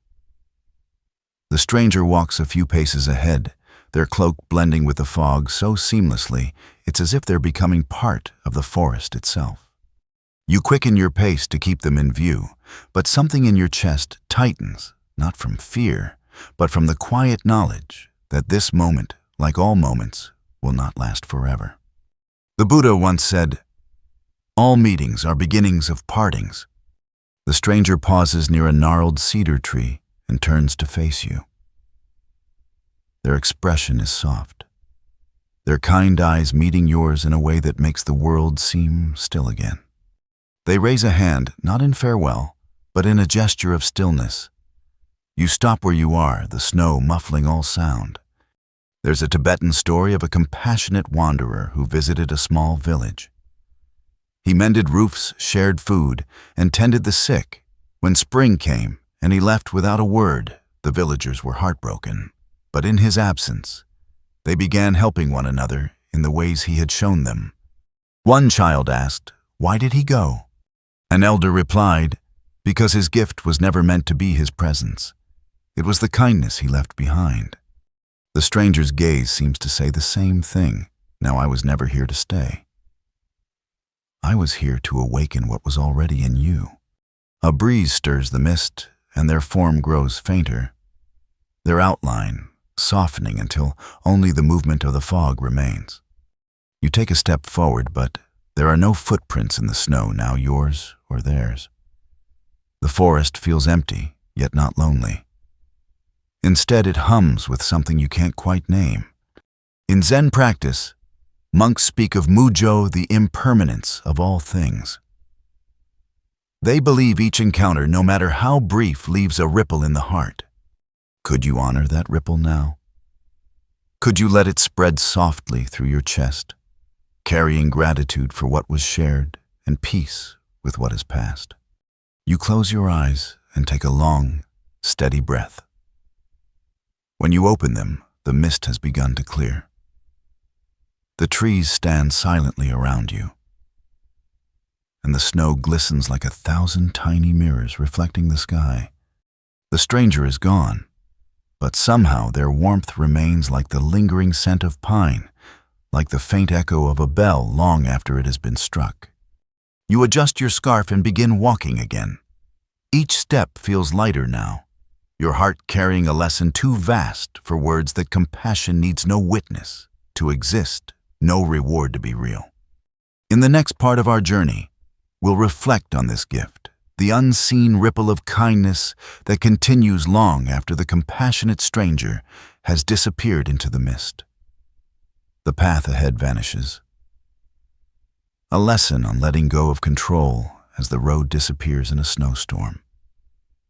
The mist thins as you walk, revealing more of the forest. The snow crunches lightly beneath your boots, and the world feels softer somehow, as though the trees, the sky, even the cold itself have been touched by the stranger's presence. You pause for a moment, turning your gaze back to the place where they stood. There is no trace of them now, no footprints in the snow, no sound of footsteps in the distance. Only the faint hush of the forest remains. And yet they do not feel gone. Thich Nhat Hanh once said, "The seeds of compassion are planted in silence and grow unseen. You feel something within you, stirring gently like a small flame in a deep cave. A warmth that isn't from the butter tea or the stranger's flask, but from something quieter, deeper." There's an old Tibetan story about a young monk who was saved from a blizzard by a stranger who offered him shelter and warmth. When he awoke, the stranger was gone. For years, the monk searched villages and monasteries, hoping to find and thank them. An elder finally said to him, "Perhaps you are looking in the wrong place." The stranger's gift was never in their body. It was in the kindness they left in your heart. As you stand here in the forest, you begin to understand. The stranger's presence was not a possession to cling to. It was a mirror showing you what you already carried within. You take a slow, steady breath. The air feels different now, fuller, softer. Even the snowflakes drifting past your face seem more luminous. In Zen, there's a phrase, "The true gift is not the hand that gives, but the hand that receives." Could you open your own hands now, figuratively or literally? Could you feel the weight of gratitude resting lightly in your palms? You remember how the stranger's eyes had looked into yours, not as if you were weak or in need of saving, but as if they already saw the strength and peace within you. The forest grows quieter still, and you begin walking again, not because there is somewhere to go, but because the act of moving feels like a small offering to the moment. As the trees part slightly ahead, a clearing opens. The snow here is untouched, a pristine canvas of white that seems to hum softly in the afternoon light. In the next and final part of our journey, we'll step into that clearing and reflect on the compassionate stranger's gift, not as something left behind, but as something alive within you, ready to ripple outward into the world. The stranger fades into the mist. The moment of parting reveals insights on impermanence and gratitude. The clearing opens before you like a quiet sanctuary, untouched and glistening beneath the pale glow of the winter sun. The snow here is flawless, its surface shimmering like a field of tiny stars scattered across the earth. The air feels almost sacred. And as you step forward, you sense that even your breathing has slowed to match the stillness around you. There are no footprints here, no sign of the stranger, no sign of anyone. And yet their presence lingers, as if the trees themselves remember, as if the snow carries the memory of the warmth they left behind. You pause in the center of the clearing and let your gaze travel upward. The sky above is a brilliant expanse of soft blue, vast and unbroken. And for a moment, it feels like you are standing inside a prayer. Thich Nhat Hanh often said, "Compassion is not an act, it is a way of being." It flows from you naturally when you remember you and all beings are not separate. You take a slow, deliberate breath, and as the cool air fills your lungs, you begin to understand. The stranger's gift was not a flask of tea, nor the warmth of a shared silence. It was something far subtler, a mirror held up to your own heart, showing you that you too can carry peace into the lives of others, without fanfare, without expectation. There's a Tibetan teaching. The compassionate act is like a stone dropped in still water. You may not see how far the ripples travel, but they touch distant shores. Could you imagine the ripples you've already sent into the world? A kind word, a patient pause, a smile offered to a stranger, how far might those small gestures have traveled, carried silently on unseen currents? Zen monks sometimes perform metta meditation. Sitting quietly, they send loving kindness first to themselves, then to those they love, then outward to all beings. Could you try this now? May I be at peace. May I be free from suffering. May all beings be at peace. May all beings be free from suffering.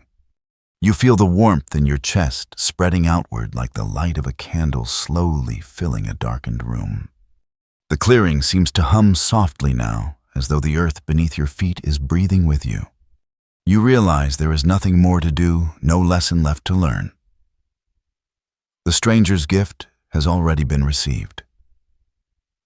And now, as you stand here in the heart of the forest, you feel ready to carry it forward, not as a burden, but as a quiet offering to the world. The snow begins to fall again, light and gentle. Each flake drifts down to join the others, creating a seamless white blanket that covers everything in stillness.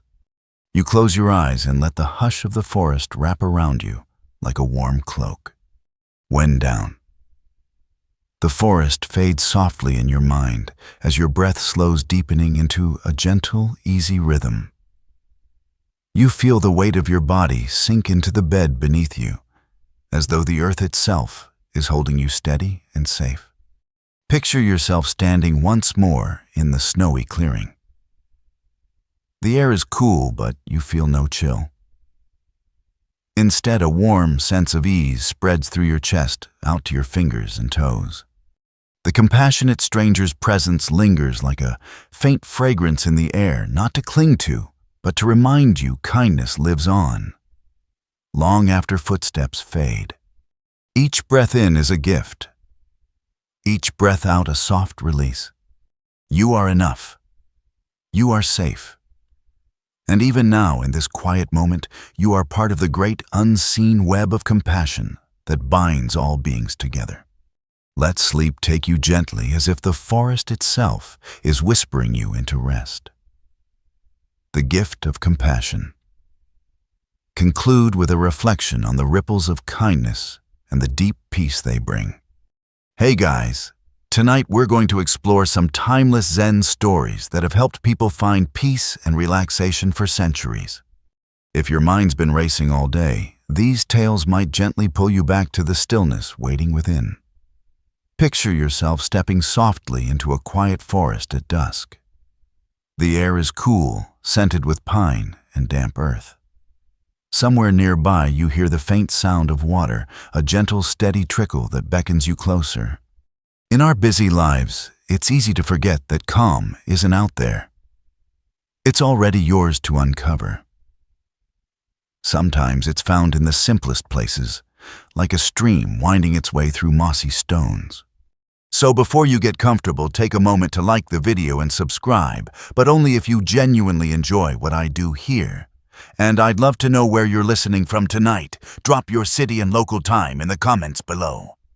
Now, dim the lights, maybe turn on a fan for that soft background hum, and let's ease into tonight's journey together.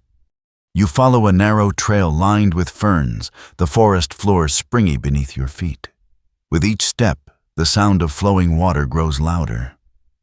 A quiet murmur that seems to soothe your thoughts before you even reach its source. Soon the trees part slightly, revealing a small stream winding gracefully through the woods. Its surface glimmers faintly in the fading light, the water sliding effortlessly over smooth stones. You crouch down at the bank, dipping your fingers into the cool current. It feels alive, as though the stream itself is breathing softly beneath your touch. Zen masters often say, "The stream does not resist the stone, it flows around it." You pause and listen. The sound of water trickling over rocks is delicate but unbroken, a quiet song that's been playing long before you arrived and will continue long after you've gone. There's a Zen story about a monk who asked his master, "How can I find peace when life throws obstacles in my path?" The master led him to a stream like this one. He pointed to a large stone in the middle of the current. See how the water meets the stone. It doesn't fight, it doesn't cling, it simply flows. You breathe deeply now, feeling your chest rise and fall in time with the gentle rhythm of the stream. Could you imagine your own mind like this water, flowing softly around the rocks of worry and doubt, never stopping, never breaking, just moving moment by moment? In some Zen monasteries, monks sit beside streams for hours, watching the water's patterns, listening to its music. They call it suizen water meditation. It's not about controlling the mind, but letting it flow naturally, like water seeking its own level. You glance downstream and notice how the stream widens slightly, its surface smooth and glassy, in places lively and rippling in others. A small pebble tumbles gently along the bottom, carried effortlessly by the current. In the next part of our journey, we'll follow that pebble as it drifts, learning from its surrender to the stream's quiet power. The stream's gentle beginning. Enter a quiet forest and discover a small stream's soothing flow. You watch the small pebble roll gently along the bottom of the stream, carried with ease by the soft but steady current. It catches the light for a moment as it turns its smooth surface glinting like a tiny jewel. Then it slips deeper into the water and disappears from view, becoming one with the quiet flow. The stream gurgles softly around you, its sound blending with the faint rustle of leaves overhead. A breeze stirs, carrying the scent of damp earth and moss. You sit down on a smooth rock by the bank, letting the air and water wrap you in their calm embrace.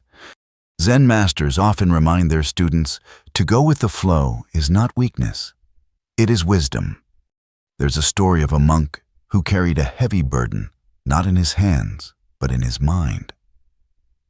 He worried constantly about his past mistakes and feared the uncertainty of the future. One day, his master brought him to a stream and handed him a small pebble. Drop it in the water, the master said. The monk hesitated, then let the pebble fall. It landed with a soft plop, sinking quickly before being caught by the current. The two men watched silently as it was carried downstream, rolling easily over rocks and sand, disappearing into the bends of the stream. The pebble has let go of you, the master said. Will you let go of it? You look down at the water now, and imagine yourself as that pebble. Could you surrender to the stream's gentle pull, trusting it to carry you, even when you can't see what's ahead? In Zen practice, there's a teaching called Mizu no Kokoro, mind like water. It means allowing your thoughts and feelings to come and go naturally, like ripples spreading out on a still pond.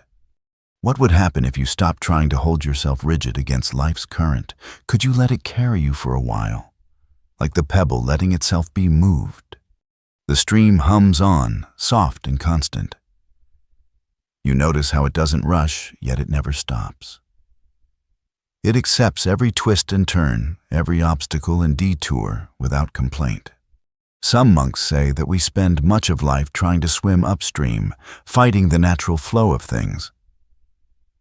But peace comes not from control, they say, but from releasing the need to control. You dip your fingers into the water and feel it swirl gently around them. The current doesn't demand anything of you, it simply carries on. And in its rhythm, you sense a quiet invitation. Come as you are. Be carried. A single leaf floats past, spinning lazily in the water before catching in a tiny eddy. It drifts in circles for a moment, then slips free and continues downstream. In the next part of our journey, we'll follow that leaf and explore what it means to truly let go, trusting that even when we seem caught, life has a way of setting us free. The Pebble's Journey. A Zen story of surrender as a pebble is carried downstream. The leaf drifts gently in the current, its edges curling slightly from the touch of water. It spins in slow, lazy circles, caught for a moment in a tiny whirlpool near the stream's edge. Then, almost imperceptibly, the water shifts, and the leaf slips free, gliding onward, carried without effort. You watch its journey, fascinated by the way it surrenders to the current. There is no resistance, no clinging to where it was a moment ago. It simply floats, allowing the stream to guide it wherever it will. In Zen, there is a teaching, let go or be dragged. You sit quietly, letting the words sink in as you listen to the sound of the stream, a soft, continuous whisper that seems to carry a message of its own. There's a Zen story of a monk who clung tightly to a branch while crossing a rushing river. Fearful of the water's strength, he held on for hours, growing weaker as the current pulled at him. Finally exhausted, he released his grip, and to his surprise, the river carried him gently to the opposite shore. The river was never trying to drown you, his master later said. It was trying to take you home. Could you imagine being like this leaf, letting go of your need to steer, to control every twist and turn? What would it feel like to trust the stream of life, even when you don't know where it leads? You notice how the stream carries not just the leaf, but countless small things, twigs, petals, even tiny bubbles rising from the stones below. Each is held by the current, none fighting, none left behind. Zen monks sometimes sit beside flowing water and practice mokuso, a silent meditation of observation. They watch leaves and twigs float by imagining their own worries and attachments carried away in the same way. Could you try it now? Imagine each of your thoughts, every regret, every anxious plan, placed gently on a leaf. Picture the leaf setting off downstream, spinning once, twice, then fading into the distance. The Buddha taught holding on is the root of suffering. Letting go is the doorway to peace. The air feels warmer now as a soft breeze stirs the trees. The sunlight, broken into dappled patterns on the forest floor, shifts as clouds move overhead. You realize that nothing here holds still, not the leaf, not the water, not even the light. And yet there is no chaos, only flow, only ease. Ahead, the stream widens slightly, forming a small, still pool where the water seems to pause before continuing its journey. In the next part of our story, we'll pause there too, exploring the balance between stillness and movement, and how both are needed to find peace in the flow of life. The fallen leaf. Explore letting go through the image of a leaf drifting on water. The stream widens here, forming a shallow pool where the water seems to slow and catch its breath. The surface is so still, it reflects the sky like a mirror. Soft clouds drifting lazily across its glassy face. You crouch at the edge, watching as tiny ripples spread outward from where a dragonfly kisses the water. For a moment, the surface returns to perfect stillness, as though nothing had ever disturbed it. Zen masters often say, "There is no stillness without movement, and no movement without stillness." As you sit quietly, you notice how the stream's character changes. Above this pool, the current danced and bubbled over rocks, playful and alive. Here it rests, not stopped, but gathered, holding its energy in patient calm. There's a Zen story of a student who asked his teacher, "Should I seek stillness or flow?" The master led him to a stream. "Look," he said. "The water moves swiftly where the rocks are many and rests where the ground is soft. It does not choose one over the other. Why should you? You let the teaching settle in your mind, like a pebble sinking slowly to the bottom of this very pool. Could it be that life isn't about choosing between stillness and action, but learning how to rest and move in harmony with what is?" In Zen practice, monks often alternate periods of seated meditation with walking meditation. One is still the other in motion, but both are ways of coming home to the present moment. Could you imagine your own life like this stream? Sometimes fast, sometimes slow, but always flowing, always complete in each phase. The Buddha taught, the middle way is not between this or that. It is the stream that carries both. You glance at the far side of the pool, where the water narrows again and slips gently back into its steady current. For a moment you sit in complete stillness, feeling your breath rise and fall like the quiet rhythm of the pool. Then you stand slowly and begin to follow the stream once more.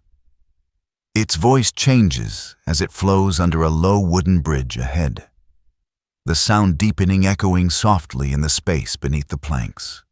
In the next part of our journey, we'll pause on that bridge and listen not just to the water, but to the stories it carries and the lessons it whispers about presence and deep listening. Still pools and moving currents. Reflect on balance between stillness and action in life's flow. You step lightly onto the wooden bridge, the boards creaking gently under your weight. Below, the stream slips quietly between moss-covered stones, its voice deepening as the water flows beneath the bridge. You pause at the center, resting your hands on the worn wooden railing, and listen. The sound is different here. It isn't just the soft gurgle of water. It's richer, layered, as though the stream is speaking a language of its own. You close your eyes and let the sound surround you, noticing how it rises and falls like a soft chant. Zen masters often remind their students, to listen deeply is to hear more than words. There's a story of a monk who sat beside a stream for 7 days in silence. When asked what he learned, he replied, "I stopped hearing the water's noise and began hearing its song." As you listen now, you begin to notice subtle tones, a high tinkling note where the water drips from a branch, a low steady hum where it rushes against a sunken log, and an occasional splash as a pebble tumbles in the current. Each sound is distinct, yet together they form a single flowing melody. Thich Nhat Hanh spoke often of deep listening, the practice of opening yourself completely to sound, not to analyze or respond, but to simply receive. Could you try it here? Not just with your ears, but with your whole body. Feel the vibrations of the water rising through the bridge. Notice the faint breeze on your face. Hear even the silence between each sound. What would happen if you brought this kind of listening into your daily life? Listening not just to streams and forests, but to the people around you, to your own breath, to the quiet voice of your heart. A Zen monk once said, "When I listen without seeking, the world pours its wisdom into me, like water filling an empty cup." You open your eyes and notice a single leaf caught against one of the bridge's support beams. The water pushes against it softly, then releases it. The leaf spins once, twice, and is carried downstream. You watch it disappear beneath the bridge and wonder what other lessons it carries with it. The stream's sound begins to change again. Below the bridge, it flows faster, the current tugging at branches and stones.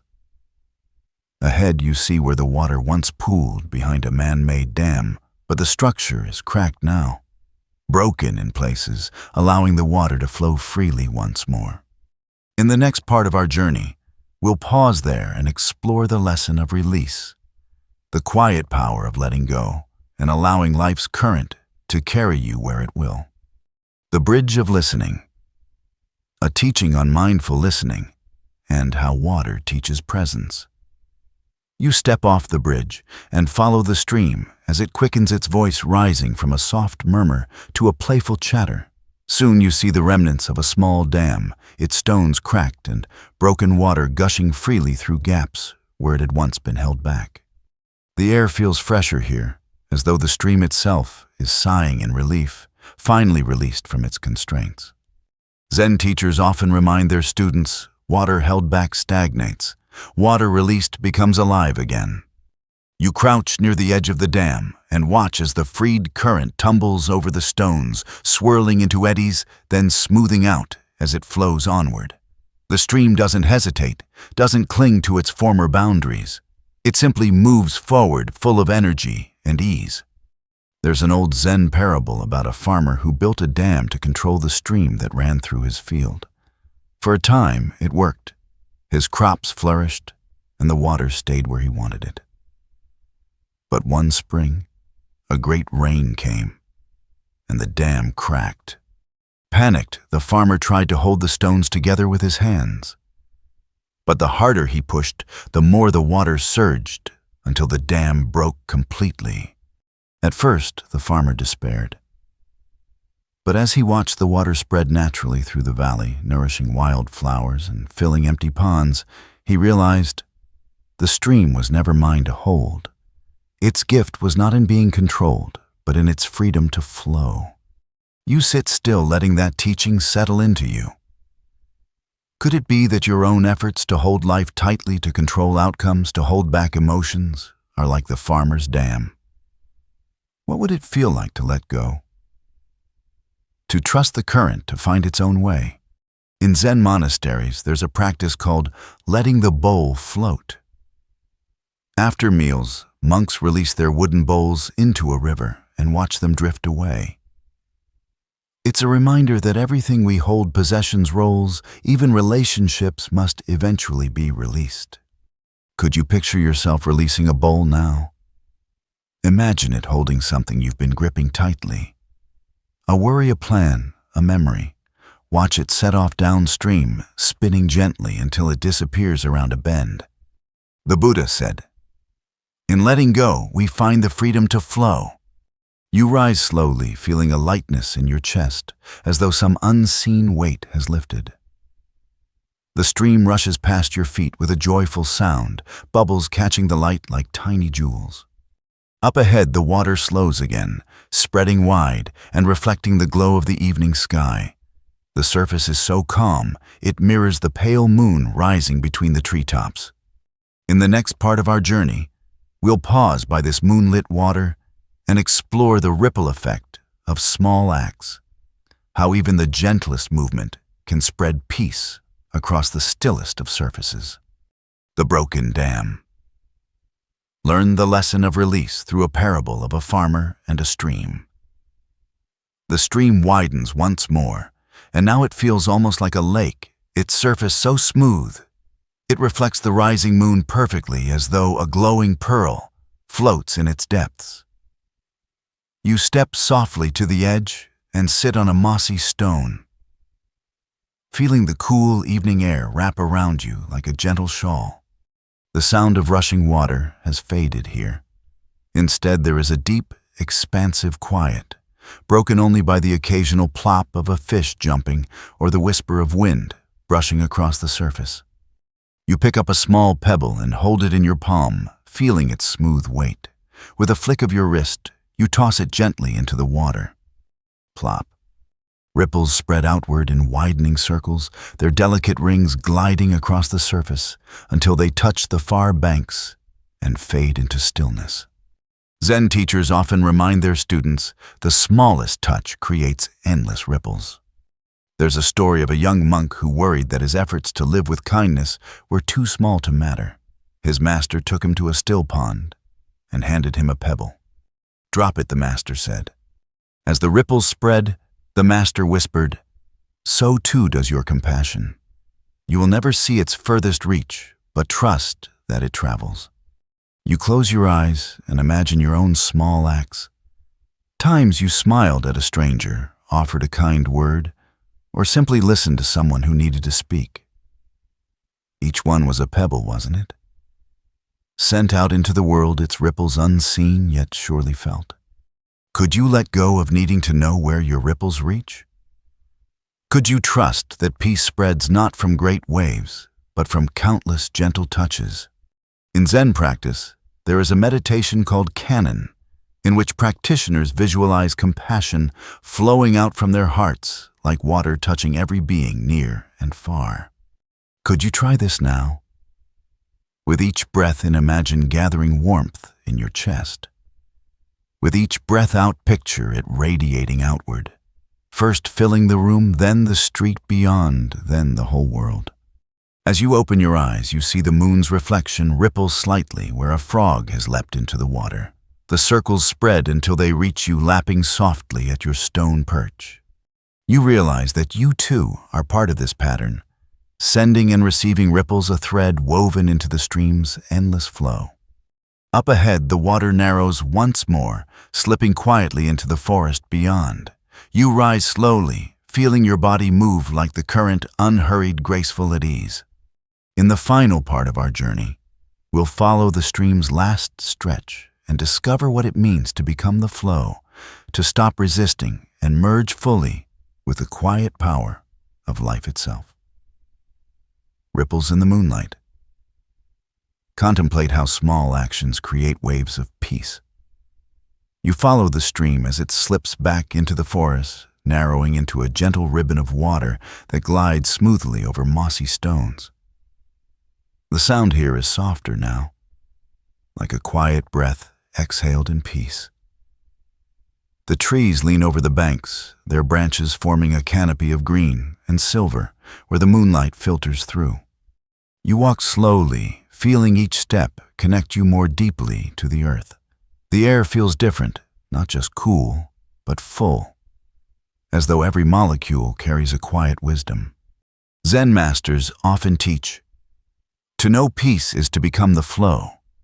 You pause by a place where the water glides over a flat rock, so thin and clear it's almost invisible. Only its movement gives it away a delicate shimmer that catches the starlight. There's a Zen story about a student who asked, "How can I find peace in this life?" The master led him to a stream and said, "Watch."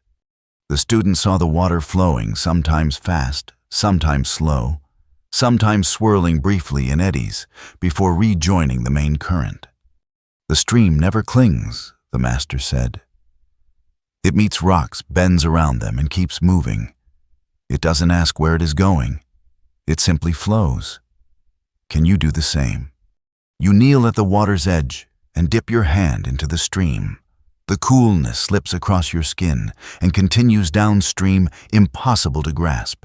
For a moment, you imagine yourself not as the one touching the water, but as the water itself, flowing, yielding, alive. Could you live this way, moving with life rather than against it, letting each moment carry you forward without forcing, without clinging, without fear? In Zen, there's a practice called Nagare Nimio Makasu, entrusting yourself to the flow. Monks learn to stop struggling against the current of life and allow themselves to be carried, trusting that the river knows the way. The Buddha said, "Peace is not found in clinging to the banks. It is found in surrendering to the current."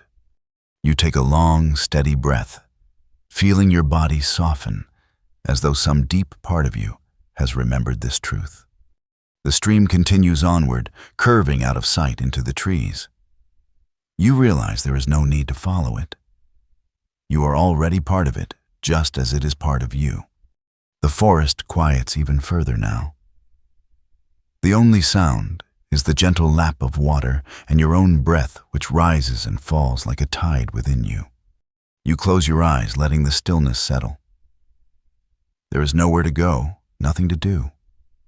You are the flow, the stream, the quiet ease of the world, breathing itself awake and alive. The forest begins to fade softly in your mind, and you feel your body sink deeper into the surface beneath you, warm, supported, safe. Picture yourself lying beside the quiet stream, its gentle sound washing over you like a lullaby. Each breath you take, like run slows, stretching out like ripples moving across still water. There is no need to hold on to anything here. No thoughts to chase, no memories to fix. Let them drift past you like leaves carried downstream. You are safe. You are enough. Even now, as you rest, the current of life flows within you, soft and unbroken. Feel your body grow heavier, your mind lighter. The stream's quiet song whispers in your ear. Let go, flow, ease. And as you drift gently into sleep, know that you are carried by the same river that carries all things calm, steady, endless, becoming the stream. Conclude with insight on merging with life's flow and finding ease. The forest path to renewal. Begin with a quiet walk through an ancient forest seeking hidden waters. Hey guys, tonight we're going to explore some timeless Zen stories that have helped people find peace and relaxation for centuries. If your mind's been racing all day, these tales might gently pull you back to the stillness waiting within. Imagine stepping onto a quiet forest path where the air is cool and heavy with the scent of pine and earth. Sunlight filters through the leaves in soft golden streaks, and each step you take is cushioned by a carpet of moss and fallen needles. In our busy lives, it's easy to forget that calm isn't out there. It's already yours to uncover. Sometimes all it takes is the willingness to walk slowly, to listen deeply, and to notice what's been here all along. So before you get comfortable, take a moment to like the video and subscribe, but only if you genuinely enjoy what I do here. And I'd love to know where you're listening from tonight. Drop your city and local time in the comments below. Now dim the lights, maybe turn on a fan for that soft background hum, and let's ease into tonight's journey together. You begin to walk your feet, making almost no sound as they press into the soft earth. The forest seems endless in every direction, yet somehow you feel safe here, as though the trees are old friends watching over you. Somewhere in the distance, you hear the faint sound of trickling water, a promise of something hidden and alive, waiting to be discovered. You can't see it yet, but the sound pulls you forward gently like a thread of silk. Zen masters often say, the path is not a place, it is a way of walking. There's a story about a young monk who sought enlightenment by traveling to distant temples. After years of wandering, weary and lost, he sat under a pine tree and closed his eyes. In the stillness, he heard a stream flowing nearby. For the first time, he realized he had been walking past peace all along. It was not on the map, but in his steps. You pause now on the path, breathing deeply. The air is cool and smells faintly sweet like wildflowers hidden among the undergrowth. A gentle breeze stirs the canopy above, and for a moment the forest seems to breathe with you. Could you imagine walking this way, not to get somewhere, but to simply be here? Letting each step be enough, each breath a reminder that you are already home. In Zen practice, there is a form of walking meditation called Kinhin. Monks walk slowly, synchronizing each step with the rhythm of their breath. It's not about the destination, it's about remembering that each step is the destination. You take another slow step, then another feeling, the soft ground rise to meet your feet. The sound of trickling water grows louder now, though still faint. Somewhere ahead, something is waiting, a hidden spring perhaps, or maybe just a deeper understanding of yourself. As you continue along the path, the trees begin to change. Tall pines rise around you, their branches whispering softly in the breeze.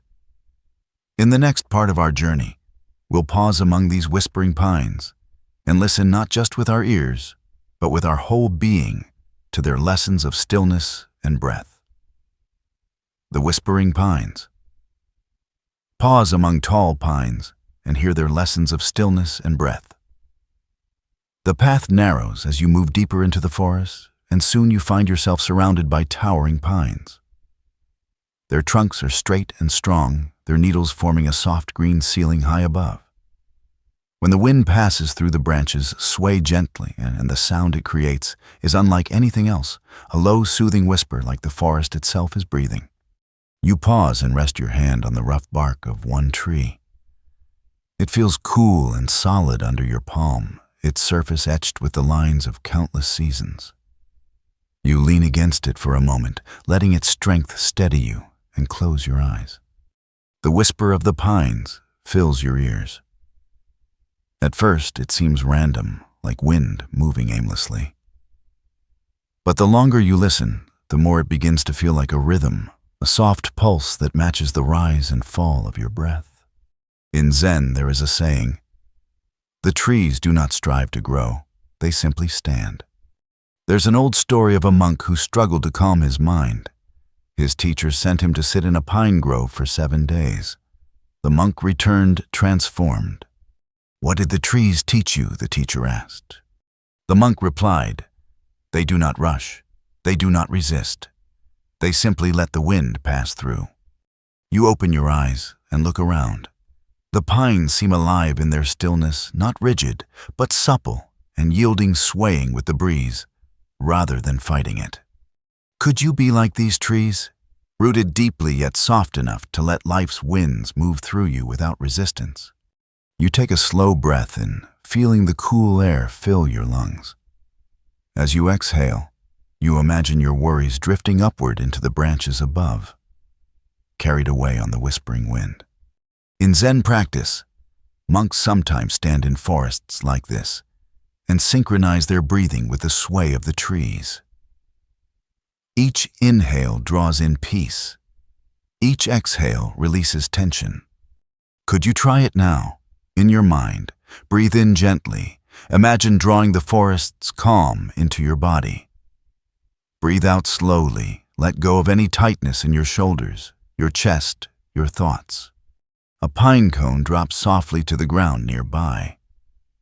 It rolls slightly before settling in the moss, a quiet reminder that even trees release what they no longer need. Ahead, the path curves slightly, and between the pines, you catch a glimpse of something unusual. Half hidden under ivy and moss is a small stone structure, a shrine, perhaps long forgotten. In the next part of our journey, we'll step closer to this moss-covered shrine and reflect on the quiet beauty of impermanence, and how even the most hidden places can awaken a sense of wonder and renewal. The moss-covered shrine. Discover a forgotten shrine and reflect on the beauty of impermanence. You step carefully off the main path, your feet sinking softly into the thick moss that carpets the forest floor. Each movement feels deliberate now, as though the air itself is urging you to tread gently. The stone structure ahead grows clearer, small and weathered, almost swallowed by the embrace of time and ivy. It is a shrine, though its edges are softened by years of rain and wind. Moss spreads across its surface in rich, velvety layers, giving it the look of something alive, as though the forest has adopted it as one of its own. A faint trickle of water runs down one side, gathering in a small hollow at its base, before continuing into the earth. You crouch down, brushing away a few fallen pine needles from the shrine's base. The stone is cool beneath your fingertips, and you notice delicate carvings worn faint by age. Symbols of lotus petals, faint traces of a seated figure, its features smoothed by decades, perhaps centuries. Zen teachings remind us nothing is permanent, nothing is finished, and nothing is perfect. There's a story of a monk who built a wooden Buddha statue, carving it carefully for years until it was flawless. When he finally placed it in the temple, his master smiled and struck it gently with his walking stick, leaving a small dent. Now the master said it is alive. You look at the shrine and notice its imperfections, the cracks where vines have crept, and the places where the stone has crumbled slightly. And yet it feels deeply beautiful. Not in spite of these marks, but because of them. Could you see yourself this way? Not as someone unfinished or flawed, but as someone softened and made beautiful by time and experience. The breeze stirs again, and the ivy leaves around the shrine flutter lightly, catching the pale sunlight filtering through the canopy. A small drop of water falls from a pine branch above, landing with a soft plink into the hollow at the shrine's base. The sound is gentle, almost musical, and you pause to listen. Zen monks sometimes practice shrineless prayers sitting in the forest. They imagine every stone, tree, and stream as sacred, needing no walls or statues to feel the presence of peace. You place your hands together for a moment in silent gratitude. Not to the shrine, but to the stillness it evokes in you, the sense of quiet renewal rising from deep within. As you stand to leave, a faint sound catches your attention. It's a soft, delicate trickling, barely louder than the whisper of the breeze. It comes from somewhere below, beyond the shrine, hidden from sight. In the next part of our journey, we'll follow that faint sound, letting it guide us down a gentle slope as we seek the hidden spring, and uncover what it has to teach about persistence, patience, and renewal. The trickling sound below. Follow the faint sound of water leading to an unseen spring. You turn your head slightly, listening closer. There it is again. A faint crystalline trickle, as if the earth itself is exhaling softly through hidden lips. The sound feels alive, subtle yet persistent, weaving through the quiet of the forest, like a secret calling your name. Stepping lightly, you move past the moss-covered shrine and follow a narrow slope downward. The air grows cooler here, carrying a fresh, clean scent. With each careful step, the sound of trickling water grows louder. Not a rushing stream, but something more delicate, like a song whispered just for you. Zen masters often teach. The softest sound can awaken the deepest stillness. There's an old story of a wandering monk who spent years searching for an elusive spring, rumored to restore clarity of mind. Each time he thought he was close, the sound of water faded. Finally, one evening, exhausted, and still he sat and listened, not with his ears, but with his heart. Then he heard it, not far, not faint, but everywhere. The spring had been flowing beside him all along. You pause for a moment, closing your eyes as the forest's stillness deepens. Could you listen this way, not only to the sound ahead, but to the quiet within? What would you hear if you stopped trying to listen and simply allowed yourself to be? Opening your eyes, you notice how the ground changes. Ferns grow thick here, their delicate fronds catching the light that filters through the canopy. The moss is softer underfoot, spongy and damp, as though the earth is guiding you gently closer to its hidden treasure. In Zen practice, there is a meditation called Misu Oto, listening to water. Monks sit near streams or springs for hours, attuning themselves to the natural flow, until they feel their own thoughts soften and drift like leaves on water. The sound now is clearer, more vibrant. A small break in the undergrowth reveals a cluster of smooth stones slick with moisture.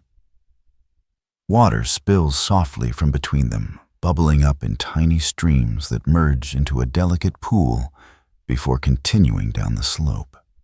You found it, the hidden spring. Its surface shimmers in the light, and the sound is tender, yet alive, like the sigh of something ancient and wise. You crouch at its edge, watching as bubbles rise and pop, gently sending out tiny ripples that catch the sunlight. Could you imagine your own heart as a spring, a source of renewal that never truly dries, no matter how parched the world above may seem? The Buddha taught within you is a fountain of peace. Drink deeply and be refreshed. You cup your hands and dip them into the spring. The water is cold, but not biting its touch, awakening a pleasant tingle in your palms. You lift it slowly, watching the droplets slip through your fingers, catching the light as they fall back into the pool. The forest seems to hold its breath around you. Here in this hidden place, there is no need to rush, no need to plan. Only this moment, this soft bubbling, this deep sense of calm. In the next part of our journey, we'll sit at the edge of the spring and drink from its source, exploring what it means to be renewed from within, and how even the smallest, quietest persistence can carve out life in the hardest of places. The hidden spring revealed. Witness the spring bubbling up and learn the power of soft persistence. You remain crouched at the edge of the spring, feeling the cool air rise from its surface like a soft breath. The water is so clear you can see to the very bottom, tiny pebbles nestled among sand and roots, each one shining faintly in the filtered sunlight. Bubbles rise lazily from beneath the stones, popping gently as they meet the surface. This place feels untouched, as though the world has forgotten it exists, and yet here it is steady, persistent, alive. Zen masters often remind their students, the spring does not announce itself, but it nourishes all who find it. You lower your hands into the water again, cupping it carefully.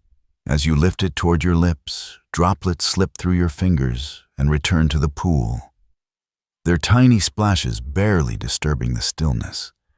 The first sip is cold and sweet, and though it's just water, you feel something shift inside, a subtle lightness, like a window opening in a long-closed room. There's a Zen story about a traveler who came upon a spring deep in the mountains. Thirsty and tired, he drank and felt instantly restored. Later, he told a monk about the spring and asked if its waters were magic. The monk replied, "The magic is not in the spring, but in your willingness to drink." Could it be the same for you?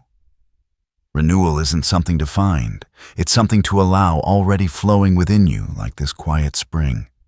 You dip your hands again, letting the water slip between your fingers. Its movement is gentle, but unceasing, carving its path through stone and earth with infinite patience. In Zen practice, monks often meditate near natural springs, listening to the subtle sounds of water rising and falling.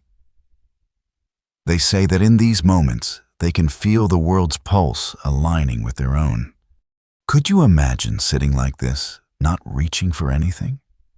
Not chasing renewal, but letting it rise naturally like water from the earth.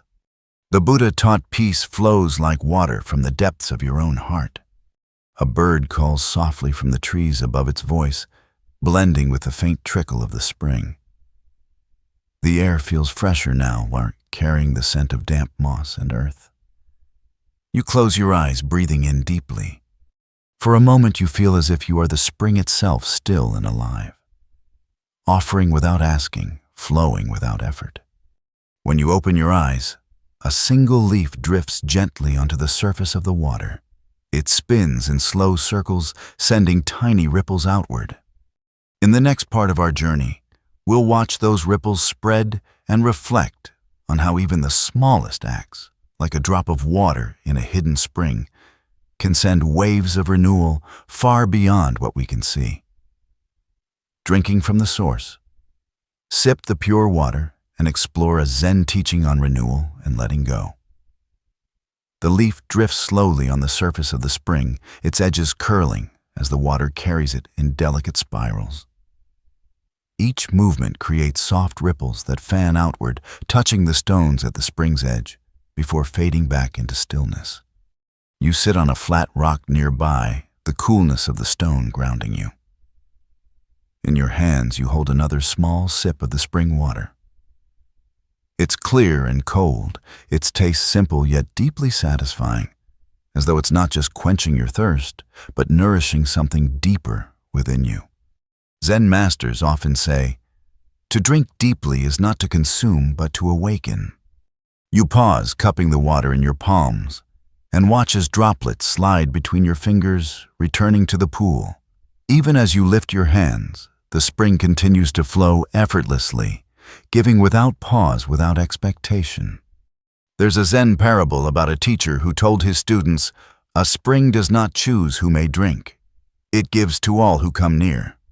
One student asked, "But what if someone pollutes its waters?" The teacher smiled softly. Then the spring continues to flow, cleansing itself with its own persistence. You glance at the water's surface again, noticing how clear it remains despite fallen leaves and drifting petals. The current carries away anything that does not belong, gently but firmly. Could you imagine your own heart like this spring? A place where stillness and flow coexist, where renewal happens, not because you force it, but because you allow life to move naturally through you. In Zen practice, there's a teaching called fountain mind. It encourages practitioners to see themselves not as stagnant pools, but as living springs, sources of compassion, resilience, and peace that flow outward to nourish others.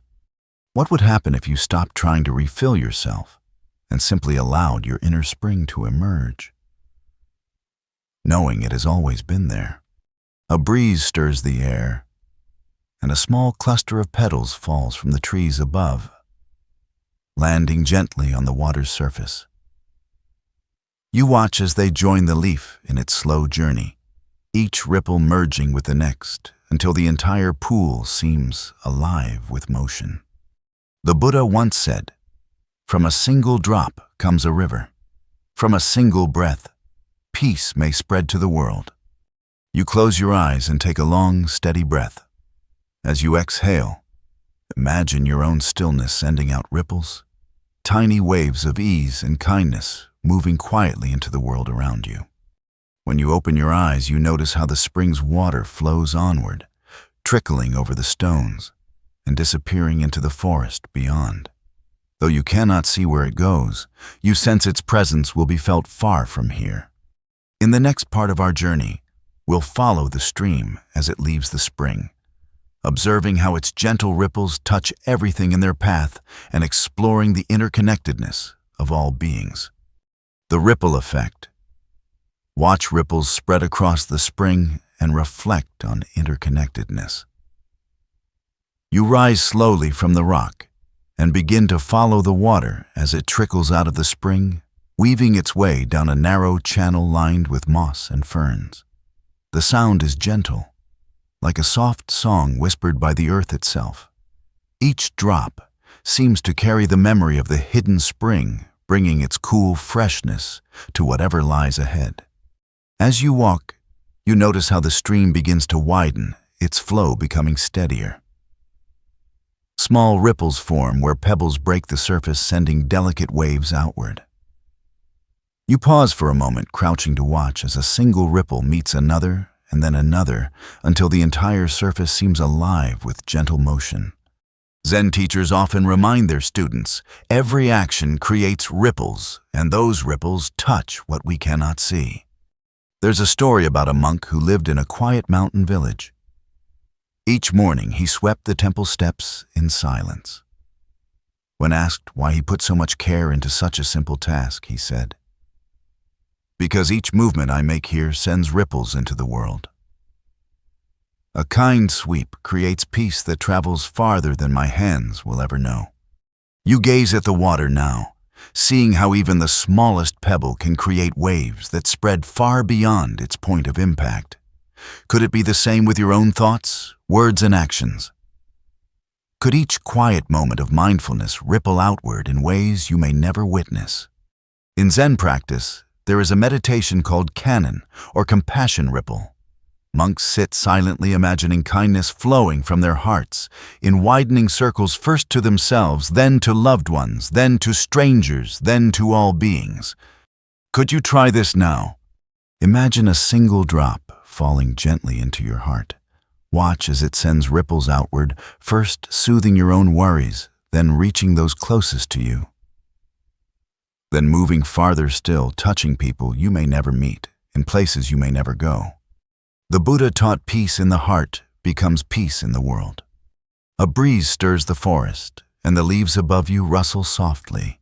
The stream ahead slips around a bend and disappears into the trees, carrying its ripples toward unseen places. You stand quietly for a moment, sensing the truth in this flow. Renewal doesn't end at the spring. It continues as long as the water moves, as long as the ripples spread. In the next and final part of our journey, we'll follow the stream to its meeting place with the river and explore how to carry this sense of flow and ease back into the currents of daily life. Returning changed. Conclude with insights on carrying the spring's peace back into daily life. The stream ahead widens as it slips quietly into a larger river.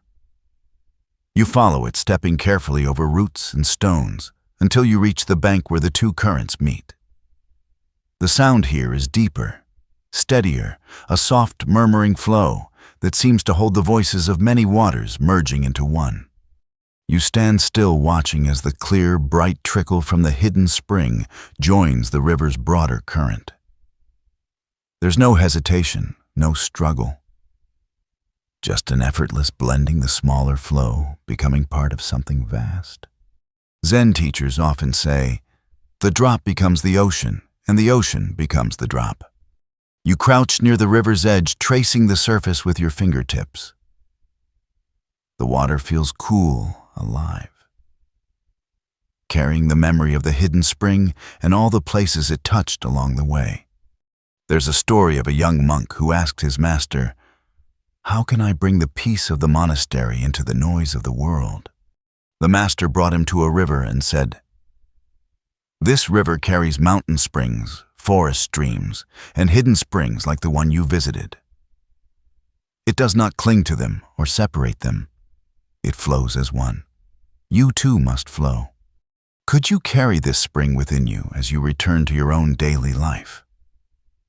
Could you let its quiet renewal move through you, not as a memory, but as a living presence?" In Zen practice, there's a teaching called Gyun Ryu Sui, like clouds and flowing water. It speaks of moving through the world with ease, adapting like water to each place you enter, bringing nourishment wherever you go. Imagine yourself now as part of this river, not just standing beside it, but moving with it. Your thoughts, your breath, your being are no longer separate. You are flowing too, carried with ease, with no need to force or hold back. The Buddha taught peace is not found in stillness alone. It is found in moving gently with all things. You take a deep breath, filling your chest with the cool, clean air of the forest. As you exhale, you feel a quiet warmth spreading through you, like the spring's water flowing outward to nourish the world. The river continues on, winding out of sight, but you know its course doesn't end here. It will keep flowing through valleys, past villages, under bridges, and into the endless sea. And so will you. Wind down. You close your eyes and let your breath grow slow and steady like the river itself. Picture yourself lying on the soft moss near the hidden spring. The air is cool, the sound of water gentle and unhurried. With each breath, feel the renewal rising within you.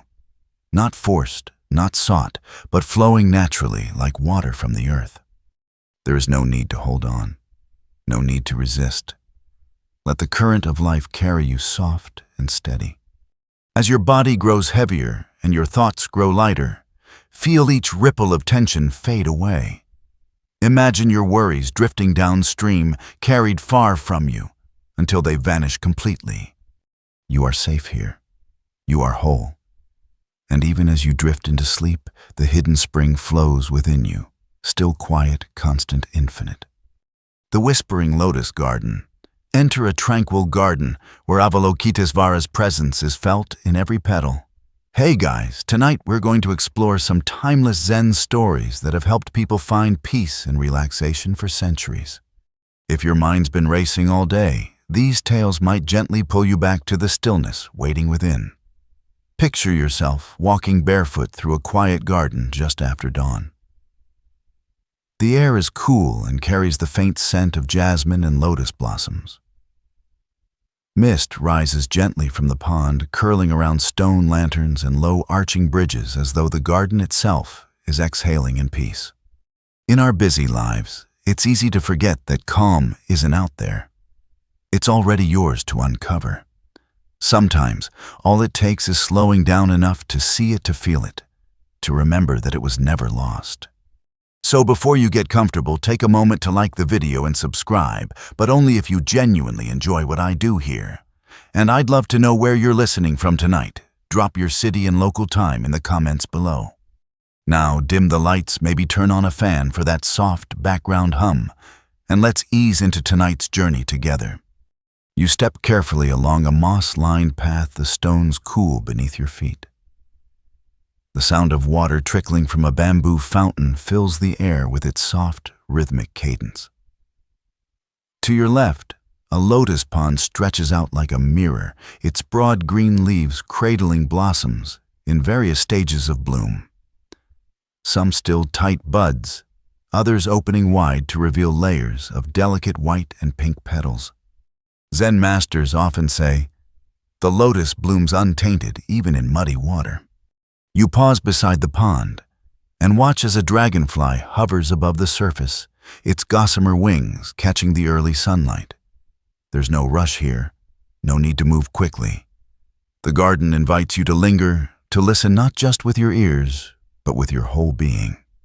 There's a story told of Avalokitesvara, the bodhisattva of compassion, who once sat in a garden such as this. It's said that their smile alone caused the lotus blossoms to bloom more brightly, their petals opening in gratitude to the warmth of that boundless kindness. Could you imagine carrying such a smile? One so gentle and full of love that even the flowers turn their faces toward it. In Zen practice, monks sometimes sit in gardens like this for hours, watching the way light shifts across leaves, how the breeze bends the tallest grasses without breaking them. It's called mokusei, or silent seeing. They believe that in quiet observation, compassion naturally arises not from effort, but from a deep remembering that we are connected to all we see. You kneel by the pond now, noticing how the water ripples out from where a single petal has fallen. The circles spread gently across the surface, touching even the farthest reeds. The sound of soft footsteps draws your attention back to the path. Ahead, a figure appears, a traveler weary and worn from a long journey, their head bowed as they shuffle forward. In the next part of our journey, we'll watch as this traveler encounters a smiling monk on the path and see how that single moment begins a quiet unfolding of compassion in action. The weary traveler's encounter. A tale of a lost pilgrim who meets a smiling monk on the path. The traveler walks slowly, their sandals scuffing against the stone path. You notice how their shoulders sag beneath the weight of a weathered pack, the edges frayed and stained by countless miles. Their head is lowered as if each step requires all their energy, their breath audible in the stillness of the garden. You remain silent, observing from a distance. The mist curls lazily around their ankles, and a few lotus petals drift across the path, carried gently by the morning breeze. And then just ahead, the traveler stops.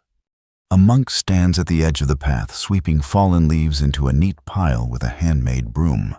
Their robe is simple, the color of warm earth, and their presence radiates a calm, so deep it seems to still the air around them. The monk lifts their head as the traveler approaches, and their lips curve into a soft, knowing smile. There's a Zen teaching. A smile is the simplest act of compassion, yet its ripples are endless. The traveler hesitates, surprised by the monk's expression. For a moment, the weight they carry appears to lighten, not in their pack, but in their face. Their eyes lift, and something in them shifts, like a door creaking open after years of being shut. The monk doesn't speak. They simply hold the broom gently in both hands and tilt their head slightly, acknowledging the traveler's presence, as if to say, "You are seen. You are welcome. You are enough." There's a Tibetan story of Avalokitesvara, the bodhisattva of compassion, who once walked the earth disguised as a humble monk. Wherever they went, they greeted everyone with the same serene smile, children, elders, beggars, and kings alike. People later said that the smile seemed to wash away their suffering, as if kindness itself had brushed their hearts clean. Could you imagine greeting someone this way, offering not words or solutions, but simply a look of such open compassion that it reminds them they are not alone? The traveler's eyes begin to glisten as they meet the monk's gaze. Slowly, they set down their pack and they straighten their back, breathing deeply for what seems like the first time in days. In Zen practice, there is a form of meditation called smiling breath. Practitioners sit quietly, breathing in and out through a slight smile, not forced, but gentle, allowing it to arise naturally. They say that even this small act can transform the heart, softening what feels heavy and awakening joy that flows outward to others. Could you try it now? As you inhale, let your lips curl slightly, feeling the warmth that blooms in your chest. As you exhale, imagine that warmth spreading beyond you. Soft ripples of kindness moving into the world. The monk lifts their broom again, sweeping the petals aside with slow, mindful strokes. The traveler watches entranced, as though the simple act holds a secret they've long been seeking. The garden air feels lighter now, touched by an invisible grace. You sense that this meeting is only the beginning of a deeper unfolding. In the next part of our journey, we'll hear the monk share the teaching of Avalokitesvara's 1,000 hands. Each one an expression of compassion in action, reaching to heal the world in countless quiet ways. The 1,000 hands of kindness. Reflect on Avalokitesvara's symbolic hands and how compassion reaches all beings. The monk leans the broom carefully against a nearby stone lantern and gestures for the weary traveler to sit on a low wooden bench beneath a flowering plum tree. The traveler hesitates, then slowly lowers themselves onto the bench, placing their pack on the ground with a quiet sigh. The monk joins them, folding their robes neatly and resting their hands in their lap. For a moment they sit together in silence, the only sound the soft rustle of the wind through the plum blossoms and the gentle trickle of the bamboo fountain nearby. Zen masters often say compassion begins not with words, but with presence. The monk gazes at the traveler, their eyes warm and steady. Do you know the story of Avalokitesvara? And the 1,000 hands, they ask softly, their voice carrying the soothing cadence of someone who has told this tale many times. The traveler shakes their head. Long ago, the monk begins Avalokitesvara, vowed to relieve all beings of their suffering. But as they listened deeply to the cries of the world, their heart broke with sorrow, their bodies shattered into pieces under the weight of so much pain. The monk pauses and points to the blossoms drifting down from the tree above. But out of that breaking came something beautiful. Each fragment became a hand, each hand an eye. And so Avalokitesvara was reborn with 1,000 hands to reach into every corner of existence and 1,000 eyes to see all who suffer. The traveler listens quietly, their gaze softening as they picture the image in their mind. The monk continues, In every hand was an expression of compassion. One offered food, another held medicine, another simply rested on a shoulder to give comfort, each act small yet infinite in its ripple. Could you imagine yourself like this? A single hand in Avalokitesvara's 1,000, reaching gently into the world, not to save it all, but to touch one life, one heart, in the quietest of ways. In Zen practice, there's a meditation where practitioners imagine Avalokitesvara's hands, extending from their own body, offering kindness to those near and far. It is said that even visualizing this awakens the heart's natural capacity to care. The traveler takes a slow breath. For the first time, they notice the tension in their shoulders easing, as though the monk's story has placed a gentle hand on their own heart. The monk smiles. Compassion doesn't need to be grand. It lives in small gestures, a warm meal, a listening ear, even a simple smile. That is Avalokitesvara's teaching. The 1,000 hands are not separate from us. They are us. You feel a warmth bloom in your chest as the words settle into the stillness of the garden. Could it be that every small act of kindness you've offered, every smile, every word of encouragement, was already a part of this great web of compassion? The bamboo fountain tilts forward, releasing a soft splash as its water empties into the stone basin below. The sound echoes gently through the garden, a reminder of how even a single drop can send ripples far beyond where it lands. In the next part of our journey, we'll listen as the monk speaks of Avalokitesvara's vow to hear the world's cries, a teaching that reveals how deep listening is itself an act of compassion. Listening to the world's cries. Explore the Bodhisattva's vow to hear suffering and respond with love. The bamboo fountain tips forward again with a soft clack, then slowly fills with water once more, its rhythm as steady as a heartbeat.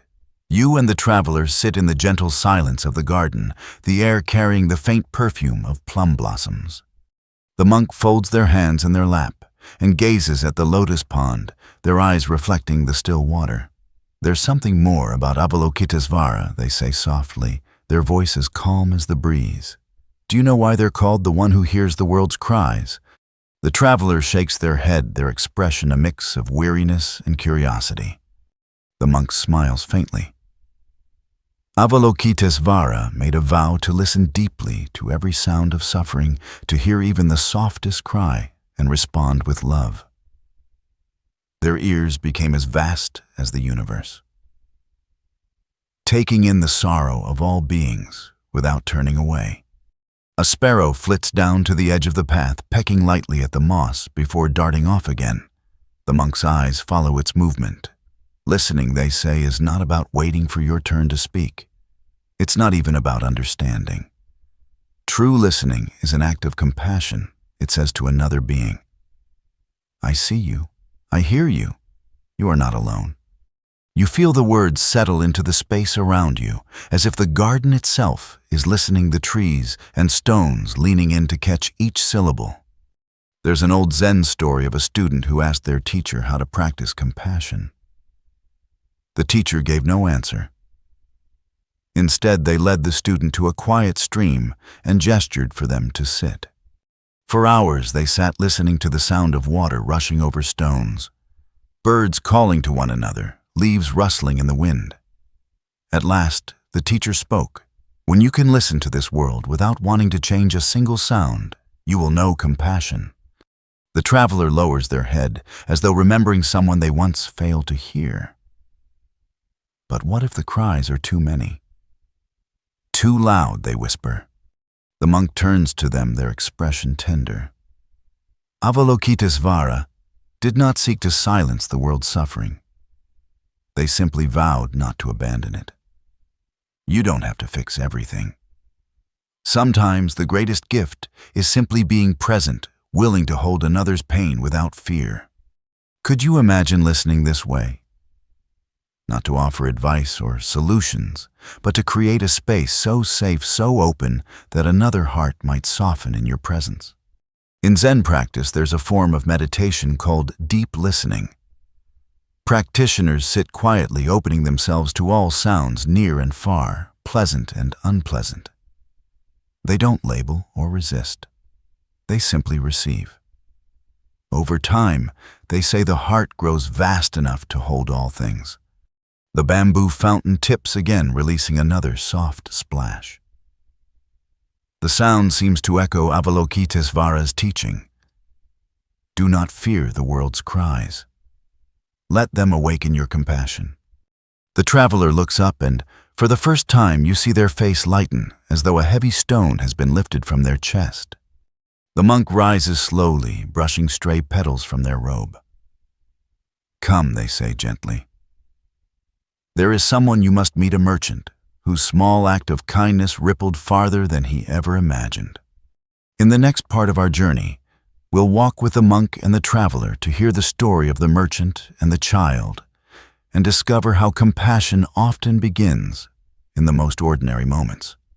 The merchant and the child, a Zen parable of generosity, sparking a chain of unseen miracles. The monk leads the weary traveler down a narrow path lined with smooth river stones. Overhead, branches arch gracefully, their leaves forming a shifting mosaic of green and gold in the dappled sunlight. The air carries the faint aroma of sandalwood from a distant temple, mingling with the earthy scent of moss and damp soil. The two walk in silence until the path opens onto a small courtyard where a weathered wooden cart sits laden with baskets of fruit and bread. A smiling merchant stands nearby, handing a ripe pear to a barefoot child who cradles it gently in her hands as if it were a treasure. The monk gestures for the traveler to sit on a stone bench at the courtyard's edge. Watch carefully, they say in a low voice. This is how compassion moves quietly without expecting to be seen. The merchant kneels, so he is eye level with the child. Eat slowly, he says kindly, and share what you can with your little brother. The child nods eagerly, her eyes bright with gratitude. Then runs off down a side alley, her bare feet slapping softly against the stones. The traveler leans forward. Why is this moment important? The monk smiles. That pear may seem small, but its ripples are not. The merchant's act may fill not only a hungry belly, but also awaken kindness in the child's heart. Tomorrow she may offer half her bread to another. Next year, perhaps, she'll shelter a lost animal in the rain. Do you see? The hand that gives today creates countless unseen hands tomorrow. There is an old Zen parable about a man who planted a single cherry tree in a barren field. Years later, travelers rested in its shade. Children played in its blossoms, and bees built hives in its branches. The man never saw any of this, but his one act quietly nourished a world he'd never know. Could you imagine your own actions, small and ordinary as seeds of compassion? A smile to a stranger, a listening ear, a moment of patience. How far might those ripples travel, carried on currents you cannot see? The merchant wipes his hands on his apron and turns back to his cart. A passing monk stops and bows in thanks, not for the fruit, but for the generosity that has brightened the courtyard like a lantern in the dusk. In Zen practice, there is a phrase, compassion is not what you feel, it's what you do. Practitioners are taught to see even their smallest gestures as offerings. To sweep the floor for the next person, to pour tea with care, to leave no trace but kindness behind. The traveler exhales softly, their posture more relaxed now. But what if I have so little to give? They whisper. The monk touches the traveler's shoulder lightly. Avalokitesvara teaches that a smile alone can be enough. Even the smallest pebble makes ripples when it touches water. The sound of soft laughter floats in from the alley where the child disappeared. The traveler closes their eyes, breathing in the sweetness of ripe fruit and warm bread, and feels a sense of ease settle in their chest. The monk rises. Come, let us sit by the garden's edge. There is more to see, how even a single smile can transform the hardest of hearts. In the next part of our journey, we'll hear the story of a hardened man whose life began to change with the gentle ripple of a stranger's smile. The gentle ripple of a smile. How one act of care can transform even the hardest hearts. The monk and the traveler walk slowly along the garden's outer edge, their sandals making soft whispers against the packed earth. The sound of flowing water accompanies them, gentle and continuous, like the hum of a distant chant. They arrive at a wooden bench beneath a flowering cherry tree, its blossoms fluttering in the breeze like pale pink snow. "Sit here," the monk says softly. "I want to tell you about a man whose heart was like stone." The traveler lowers themselves onto the bench, gazing at the petals drifting across the surface of a nearby pond. The monk stands for a moment in silence, hands folded, eyes soft with remembrance. "There was once a man," the monk begins, "who had grown bitter from many disappointments. He trusted no one, smiled at no one, and carried a scowl as tightly as he carried his money pouch. The world, he believed, was unkind, and so he gave nothing to it in return." The traveler nods slightly, as though they too have known such heaviness. "One morning he passed a woman sweeping her doorstep," the monk continues. "She glanced up and smiled, not out of obligation, not to earn anything in return, but simply because she saw him and wished him well. That smile was small, gentle, and it passed in an instant, but it brushed something deep in his heart. It startled him as if a bird had flown suddenly from a tree." The monk kneels, brushing a few stray petals from the bench. The man kept walking, but that smile followed him all day. He found himself wondering, why did she offer it so freely? Did she not see the scowl on my face? Did she not feel my anger? And yet she had smiled, as though none of it mattered. Zen masters often say, "The flower does not withhold its fragrance from a passing stranger."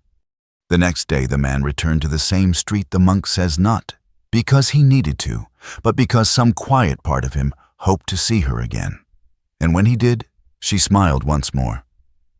This time he felt his scowl falter. His lips did not yet smile back, but his chest felt warmer, lighter, like ice beginning to thaw. The traveler listens intently, their face softening, as though the story is reaching into some tender, guarded place within them. There is a teaching of Avalokitesvara. The monk says that compassion is like water flowing into cracks. It finds even the hardest hearts and slowly wears away their sharp edges, not with force, but with patience. Could you imagine offering such a smile? One that asks nothing, expects nothing, but carries the quiet power to awaken kindness in another. In Zen practice, there is an exercise called soft gaze. Practitioners sit across from one another, resting their eyes gently on the other's face. They do not judge, do not analyze. They simply see and allow themselves to be seen. Often a smile arises naturally, like sunlight breaking through clouds. The monk rises slowly and gestures toward the pond. A single koi fish breaks the surface, sending ripples that glide outward in perfect circles. "Do you see?" the monk asks. A smile is like that. You may never know how far its ripples travel, but they always travel. The traveler exhales their shoulders, dropping as though they've set down a burden too heavy to name. "Perhaps I've been too afraid to offer my smile," they whisper. The monk bends slightly, their own smile warm and easy. "Then start now, not because the world deserves it, but because you are capable of it." As they begin walking again, the breeze carries the faint scent of cherry blossoms and wet earth. Ahead, the garden path turns toward a wide archway, leading back to the village beyond. In the next part of our journey, we'll pause to reflect on how to become a mirror of compassion, embodying Avalokitesvara's smile in our own daily lives, so that it may touch those we meet in ways we may never see. Becoming a mirror of compassion. Reflect on embodying Avalokitesvara's smile in daily life. The garden path winds gently beneath a canopy of old trees, their branches swaying softly in the evening breeze. The monk and the traveler walk in silence now. The only sounds the crunch of small stones underfoot and the distant call of a wood thrush. The traveler speaks first, their voice barely above a whisper. I've carried so much hardness in my life. Walls I built to keep the world out. But now, they pause, lifting their gaze to the sky, where the first faint stars are beginning to appear. It feels as if those walls are thinner somehow, as if the smile of that woman in your stories have softened the edges. The monk glances at them with kind eyes. That is Avalokitesvara's teaching. Compassion begins not with grand acts, but with a willingness to let the walls in your own heart crumble. When your heart softens, the world feels it, even if no words are spoken. They arrive at a stone bench overlooking a small waterfall that spills gently into a pond below. The sound is steady and soothing, like the hush of a lullaby. The monk sits and gestures for the traveler to join them. There is a Zen practice, the monk says, where students imagine Avalokitesvara's smile, resting lightly on their own faces, not forced, not performed, but arising like a reflection on water. As they walk through their day, they let this smile guide their actions, their words, even their thoughts. The traveler looks down at the rippling water. But what if I fail? What if my old habits return? The monk picks up a small pebble and tosses it lightly into the pond. Rings of ripples spread outward, touching the farthest reeds, before fading into stillness again. Even the pond does not stay still forever, the monk says. Winds disturb it, leaves fall, but still its nature is to return to calm. So too with your heart. Compassion is not a perfection you achieve. It is a practice you return to again and again. The Buddha taught you yourself as much as anyone in the entire universe deserve your love and compassion. Could you imagine offering compassion not only to others, but also to yourself? To sit quietly, hand on your chest, and say gently, "May I be at ease. May I be free from fear. May I know peace." In Zen monasteries, monks sometimes begin their mornings by bowing, not just to statues or teachers, but to the simple fact of being alive. They bow in gratitude to their own beating hearts, to the breath moving in and out, to the chance to meet the world with kindness one more time. The traveler breathes deeply, their expression softer now. Perhaps they say slowly, compassion is not something I need to create. Perhaps it's been there all along, waiting for me to notice. The monk smiles. Exactly. Avalokitesvara does not give you compassion. They help you remember it. A dragonfly darts across the pond's surface, sending ripples in every direction. The monk rises and looks toward the distant village lights flickering to life beyond the garden gate. It's time to return, they say gently. But know this, the smile you found here does not belong only to this place. It is yours now.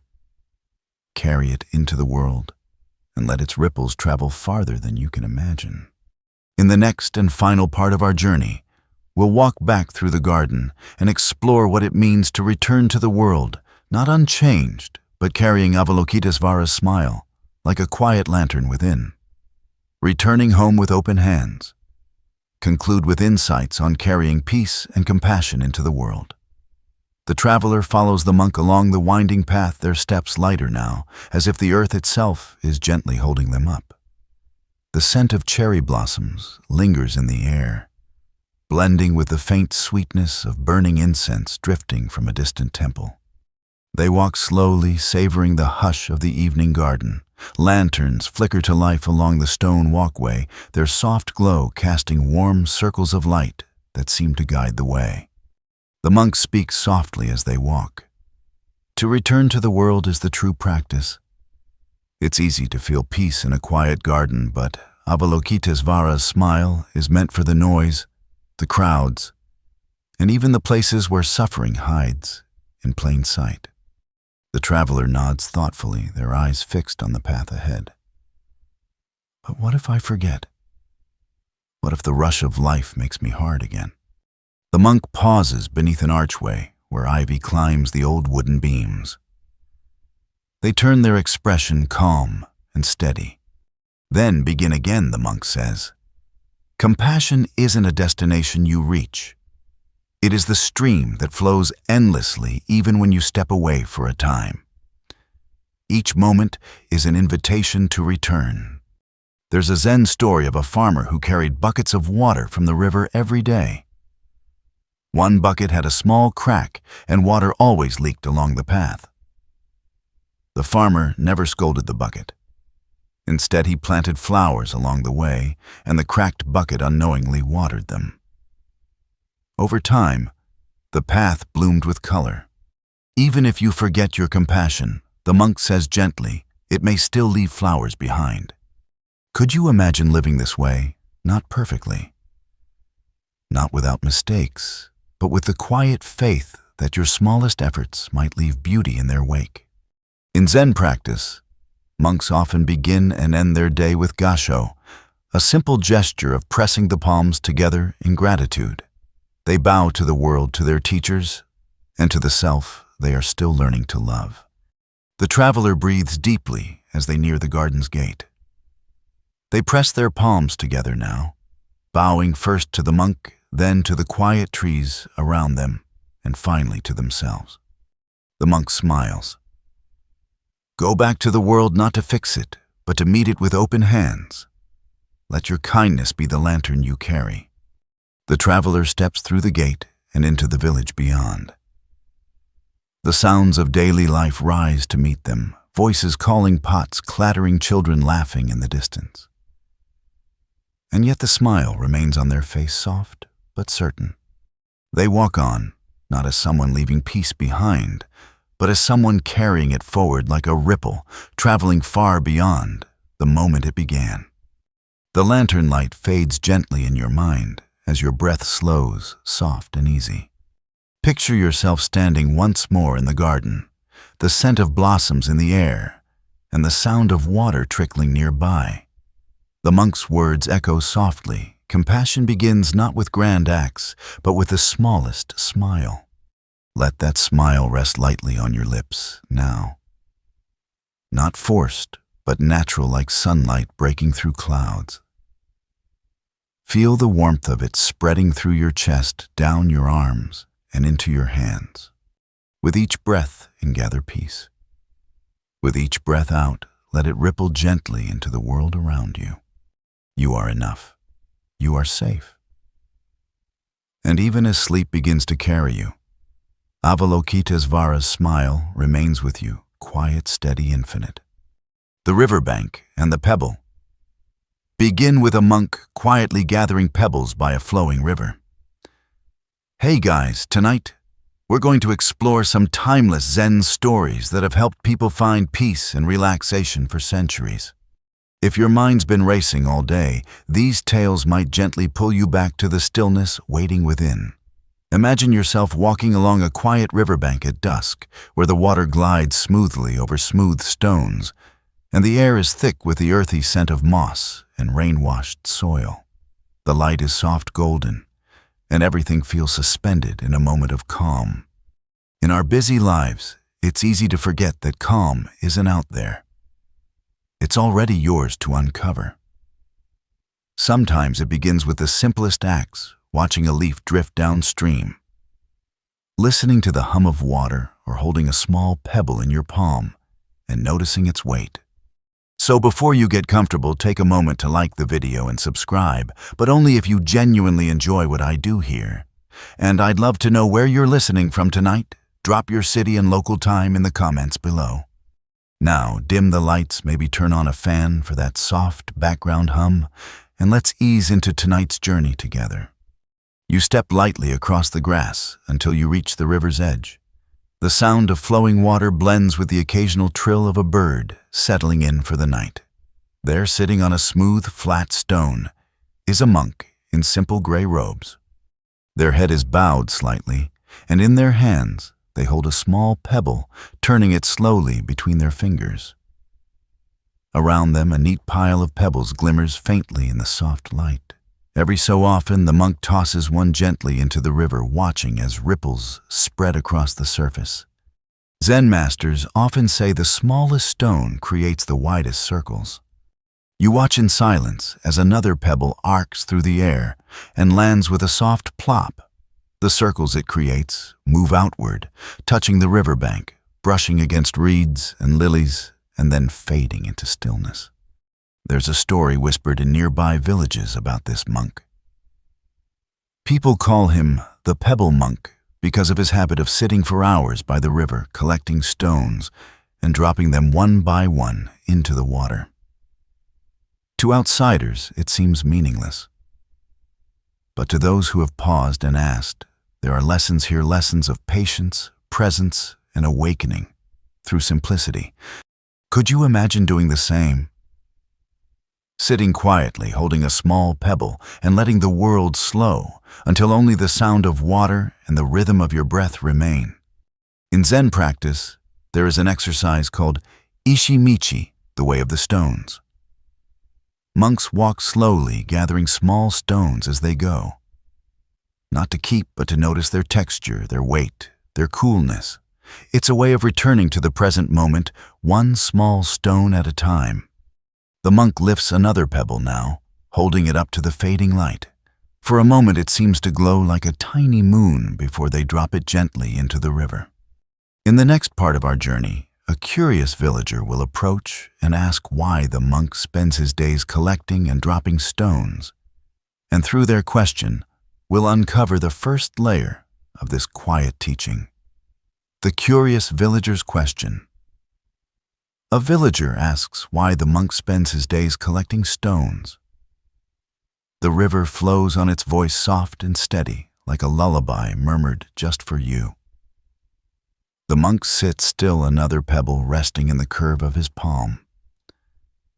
You watch as he turns it over slowly, as though feeling every ridge and dip in the stone surface. Footsteps crunch lightly on the gravel path behind you. A villager appears carrying a small basket of vegetables.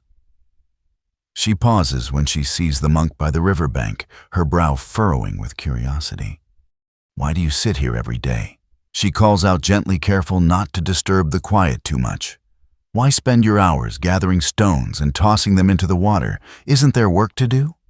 The monk lifts his head, his face calm, and gestures for her to sit on a nearby rock. She hesitates, then lowers her basket and perches on the edge of the stone. "I gather these pebbles," the monk says softly, "because they remind me of the mind." The villager tilts her head, puzzled. The monk holds up a small gray stone, its surface smooth from years in the river's current. When the mind is heavy with thoughts, it sinks like a stone dropped into deep water.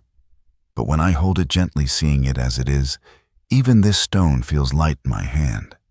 Then I let it go. He tosses the pebble into the river. It arcs gracefully and lands with a quiet plop, sending ripples across the glassy surface. There's a Zen teaching, the monk continues, that says to hold tightly is to sink. To release is to flow. The villager watches as the ripples spread, her eyes softening. "But what does it mean for us?" she asks. "We can't spend all day dropping pebbles into a river. There are mouths to feed, fields to tend." The monk smiles. Compassion is not found in big tasks alone. It lives in the smallest gestures, placing a pebble, mindfully stirring a pot with care, even breathing with awareness. These simple acts awaken us. Could you imagine living this way? Not rushing from task to task, but pausing even for a breath to notice the coolness of water on your hands or the weight of a pebble in your palm. In Zen monasteries, novices often practice stone meditation. They pick up a single pebble each morning and keep it in their sleeve pocket. Throughout the day, they touch it whenever they feel their mind racing. The stone reminds them to return to stillness, to let go of clinging thoughts. The villager traces the edge of her basket, thinking deeply. "Perhaps I too carry many stones," she murmurs. The monk dips his hand into the river and lets the water flow over his fingers. Then set one down, he says. Even one small pebble can make the heart lighter. The villager smiles faintly. She gathers her basket and rises, bowing her head before walking back up the path. The monk lifts another pebble and turns it gently between his fingers. The river's voice grows softer, as though leaning in to listen. In the next part of our journey, we'll listen too, as the monk drops another stone into the water and speaks about how even the sound of a pebble meeting the river can teach us about impermanence, presence, and the quiet beauty of letting go, the sound of pebbles dropping. Discover the teaching behind the monk's simple act of dropping pebbles into water. The monk sits motionless on the riverbank, save for the small movements of his hand, turning the pebbles slowly in his palm. You settle nearby, close enough to hear the faint sound of water lapping against the stones. The air is cool and carries the soft scent of damp earth and wildflowers growing between the rocks. The monk lifts the pebble and holds it up as though showing it to the sky. The sunlight glints off its smooth surface, catching hints of quartz and pale gray streaks. Then plop! The stone falls into the water, breaking the surface with a delicate splash. You watch as concentric ripples spread out, growing wider and softer until they fade back into stillness. The monk smiles gently and says, "Listen carefully." At first, you hear only the sound of the river's flow, steady and calm. But as your focus deepens, you notice the echoes of the pebbles' drop lingering in your mind. A soft resonance that seems to expand long after the ripples disappear. There's a teaching in this sound, the monk says quietly. The pebble falls, the water stirs, and then silence again. This is the way of all things. Everything arises, creates a ripple, and returns to stillness. You close your eyes and let the monk's words settle in, like silt drifting to the riverbed. In Zen practice, there is a meditation called suizen, listening to water. Monks sit by streams or ponds not to think or analyze, but to merge their awareness with the sound of water. Over time, even the mind's ripples grow quiet, and only pure stillness remains. Could you imagine your own thoughts as pebbles dropping gently one by one until the surface of your mind becomes calm and clear? The monk selects another pebble from the pile and rolls it between his fingers. Each pebble carries its own lesson, he murmurs.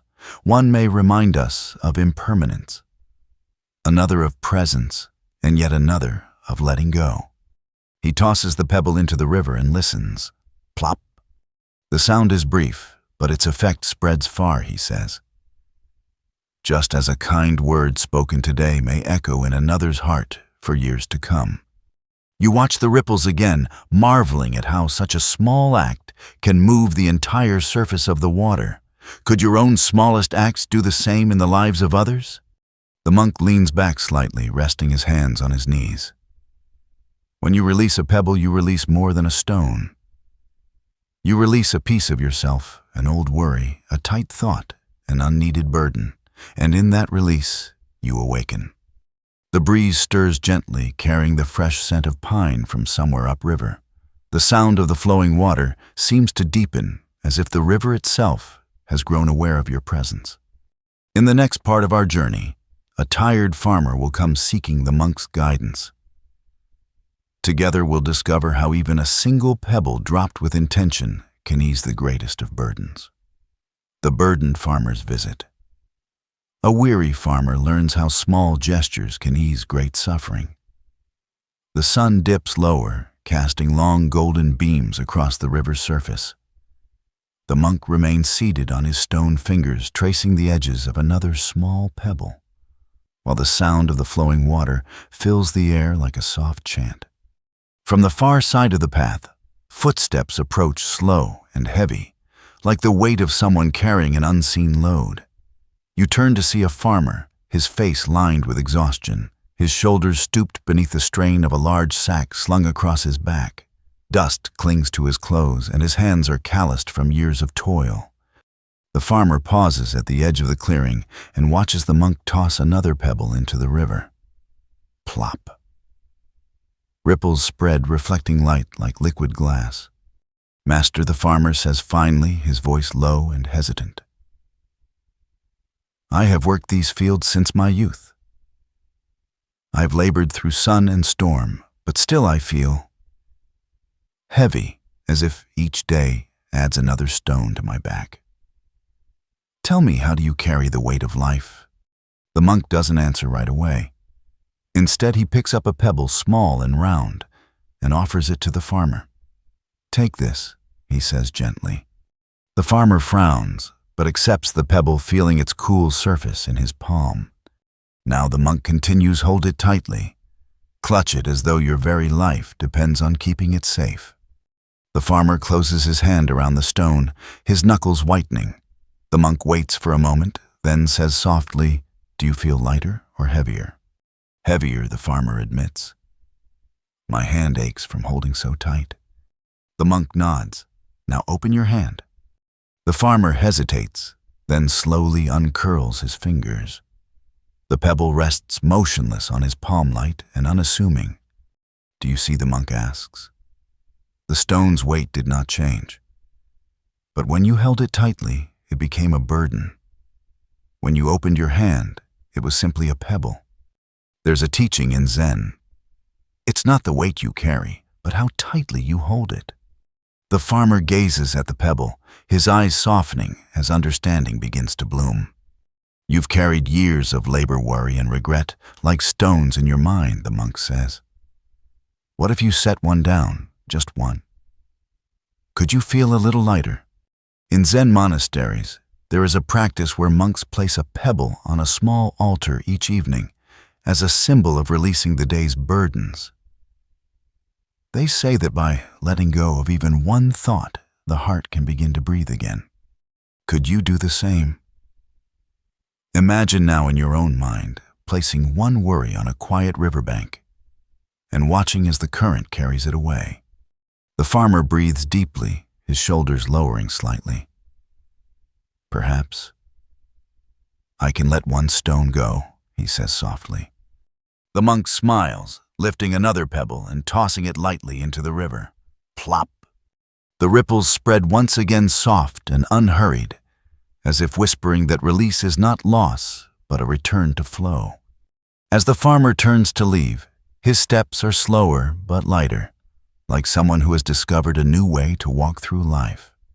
The monk remains by the river, tracing another pebble with his fingers. In the next part of our journey, we'll pause by a still pond and reflect on how even the gentlest ripple teaches us about impermanence and the deep connections that bind all things. The still pond and the ripple. Reflect on how one pebble's ripple teaches impermanence and connection. The monk rises slowly from the riverbank and begins walking along a narrow trail that winds through a grove of tall bamboo.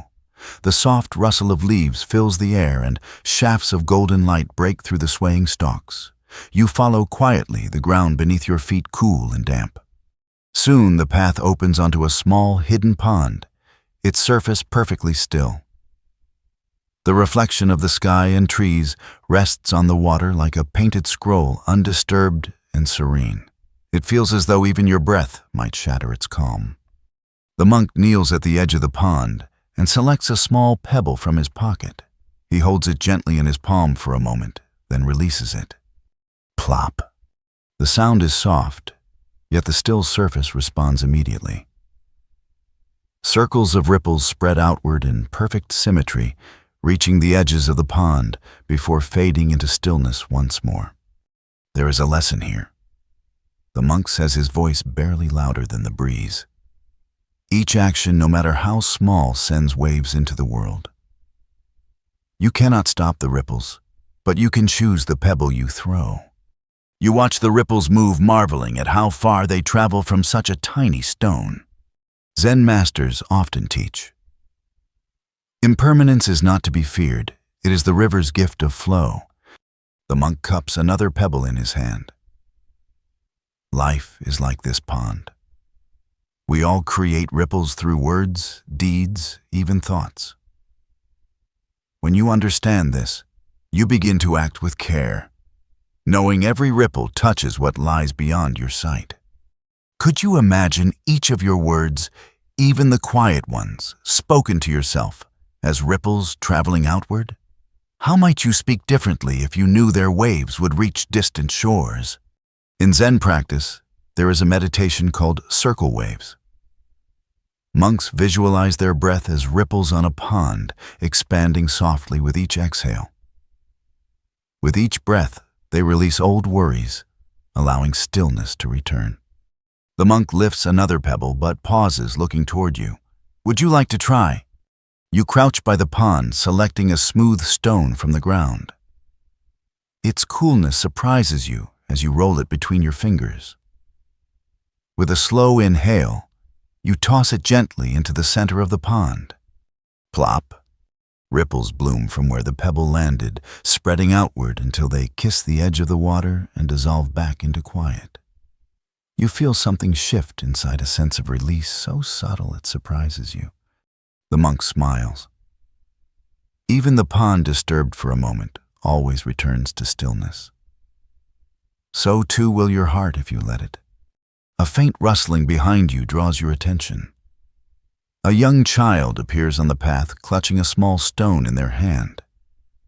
Their eyes are wide with curiosity as they approach the monk. In the next part of our journey, we'll watch as the child offers their simple gift and learn how even the smallest act given freely can awaken a deeper kindness in us all. The child's gift of a stone. A young child brings the monk a stone, sparking a lesson on giving freely. The child steps softly across the mossy ground, their small feet making barely a sound.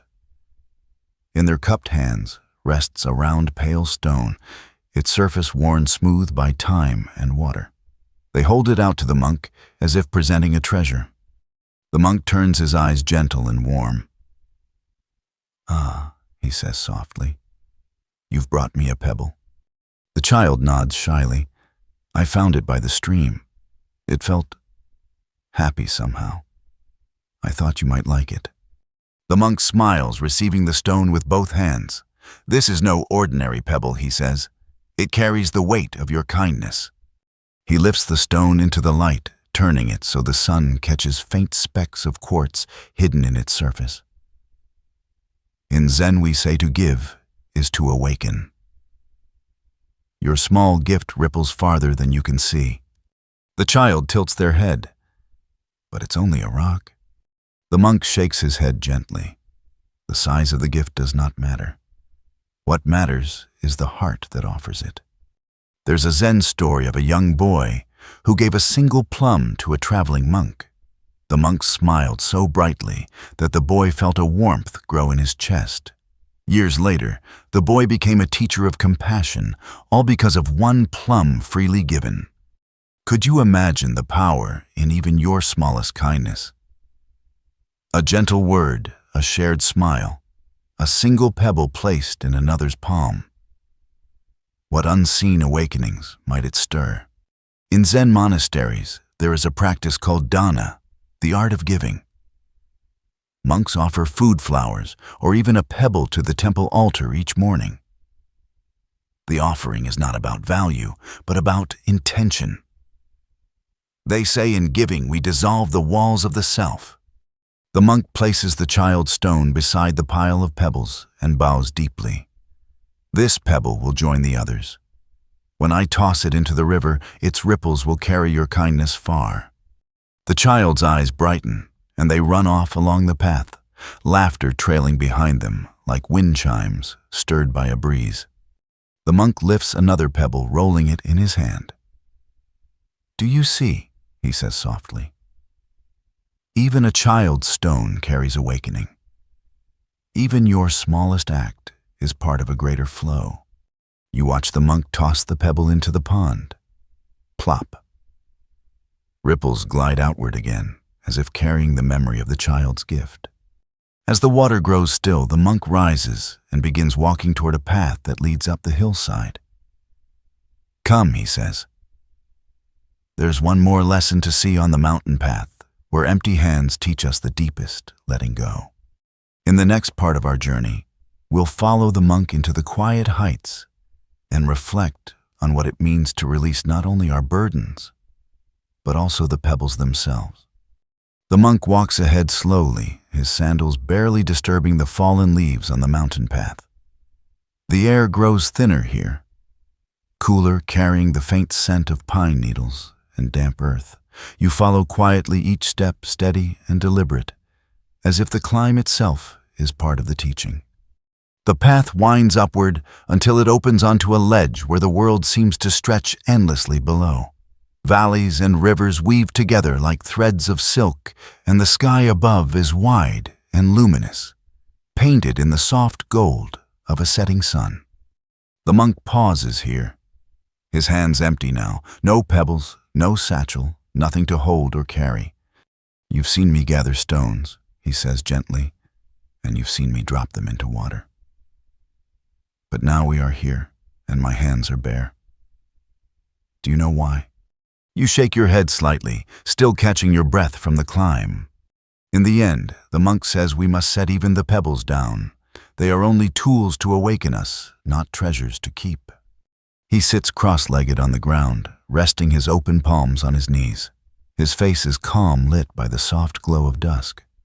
There is a Zen story he begins of a master and his student crossing a river. On the far bank, the student continued to carry the boat on his shoulders. The master asked, "Why do you still bear what carried you? It has done its work. Set it down." Could you imagine your own life this way? The practices you hold dear, the lessons you cherish even these one day, are pebbles to be released. What would it feel like to walk with truly empty hands? The monk breathes deeply, and the sound of his breath blends with the whisper of wind through the pines.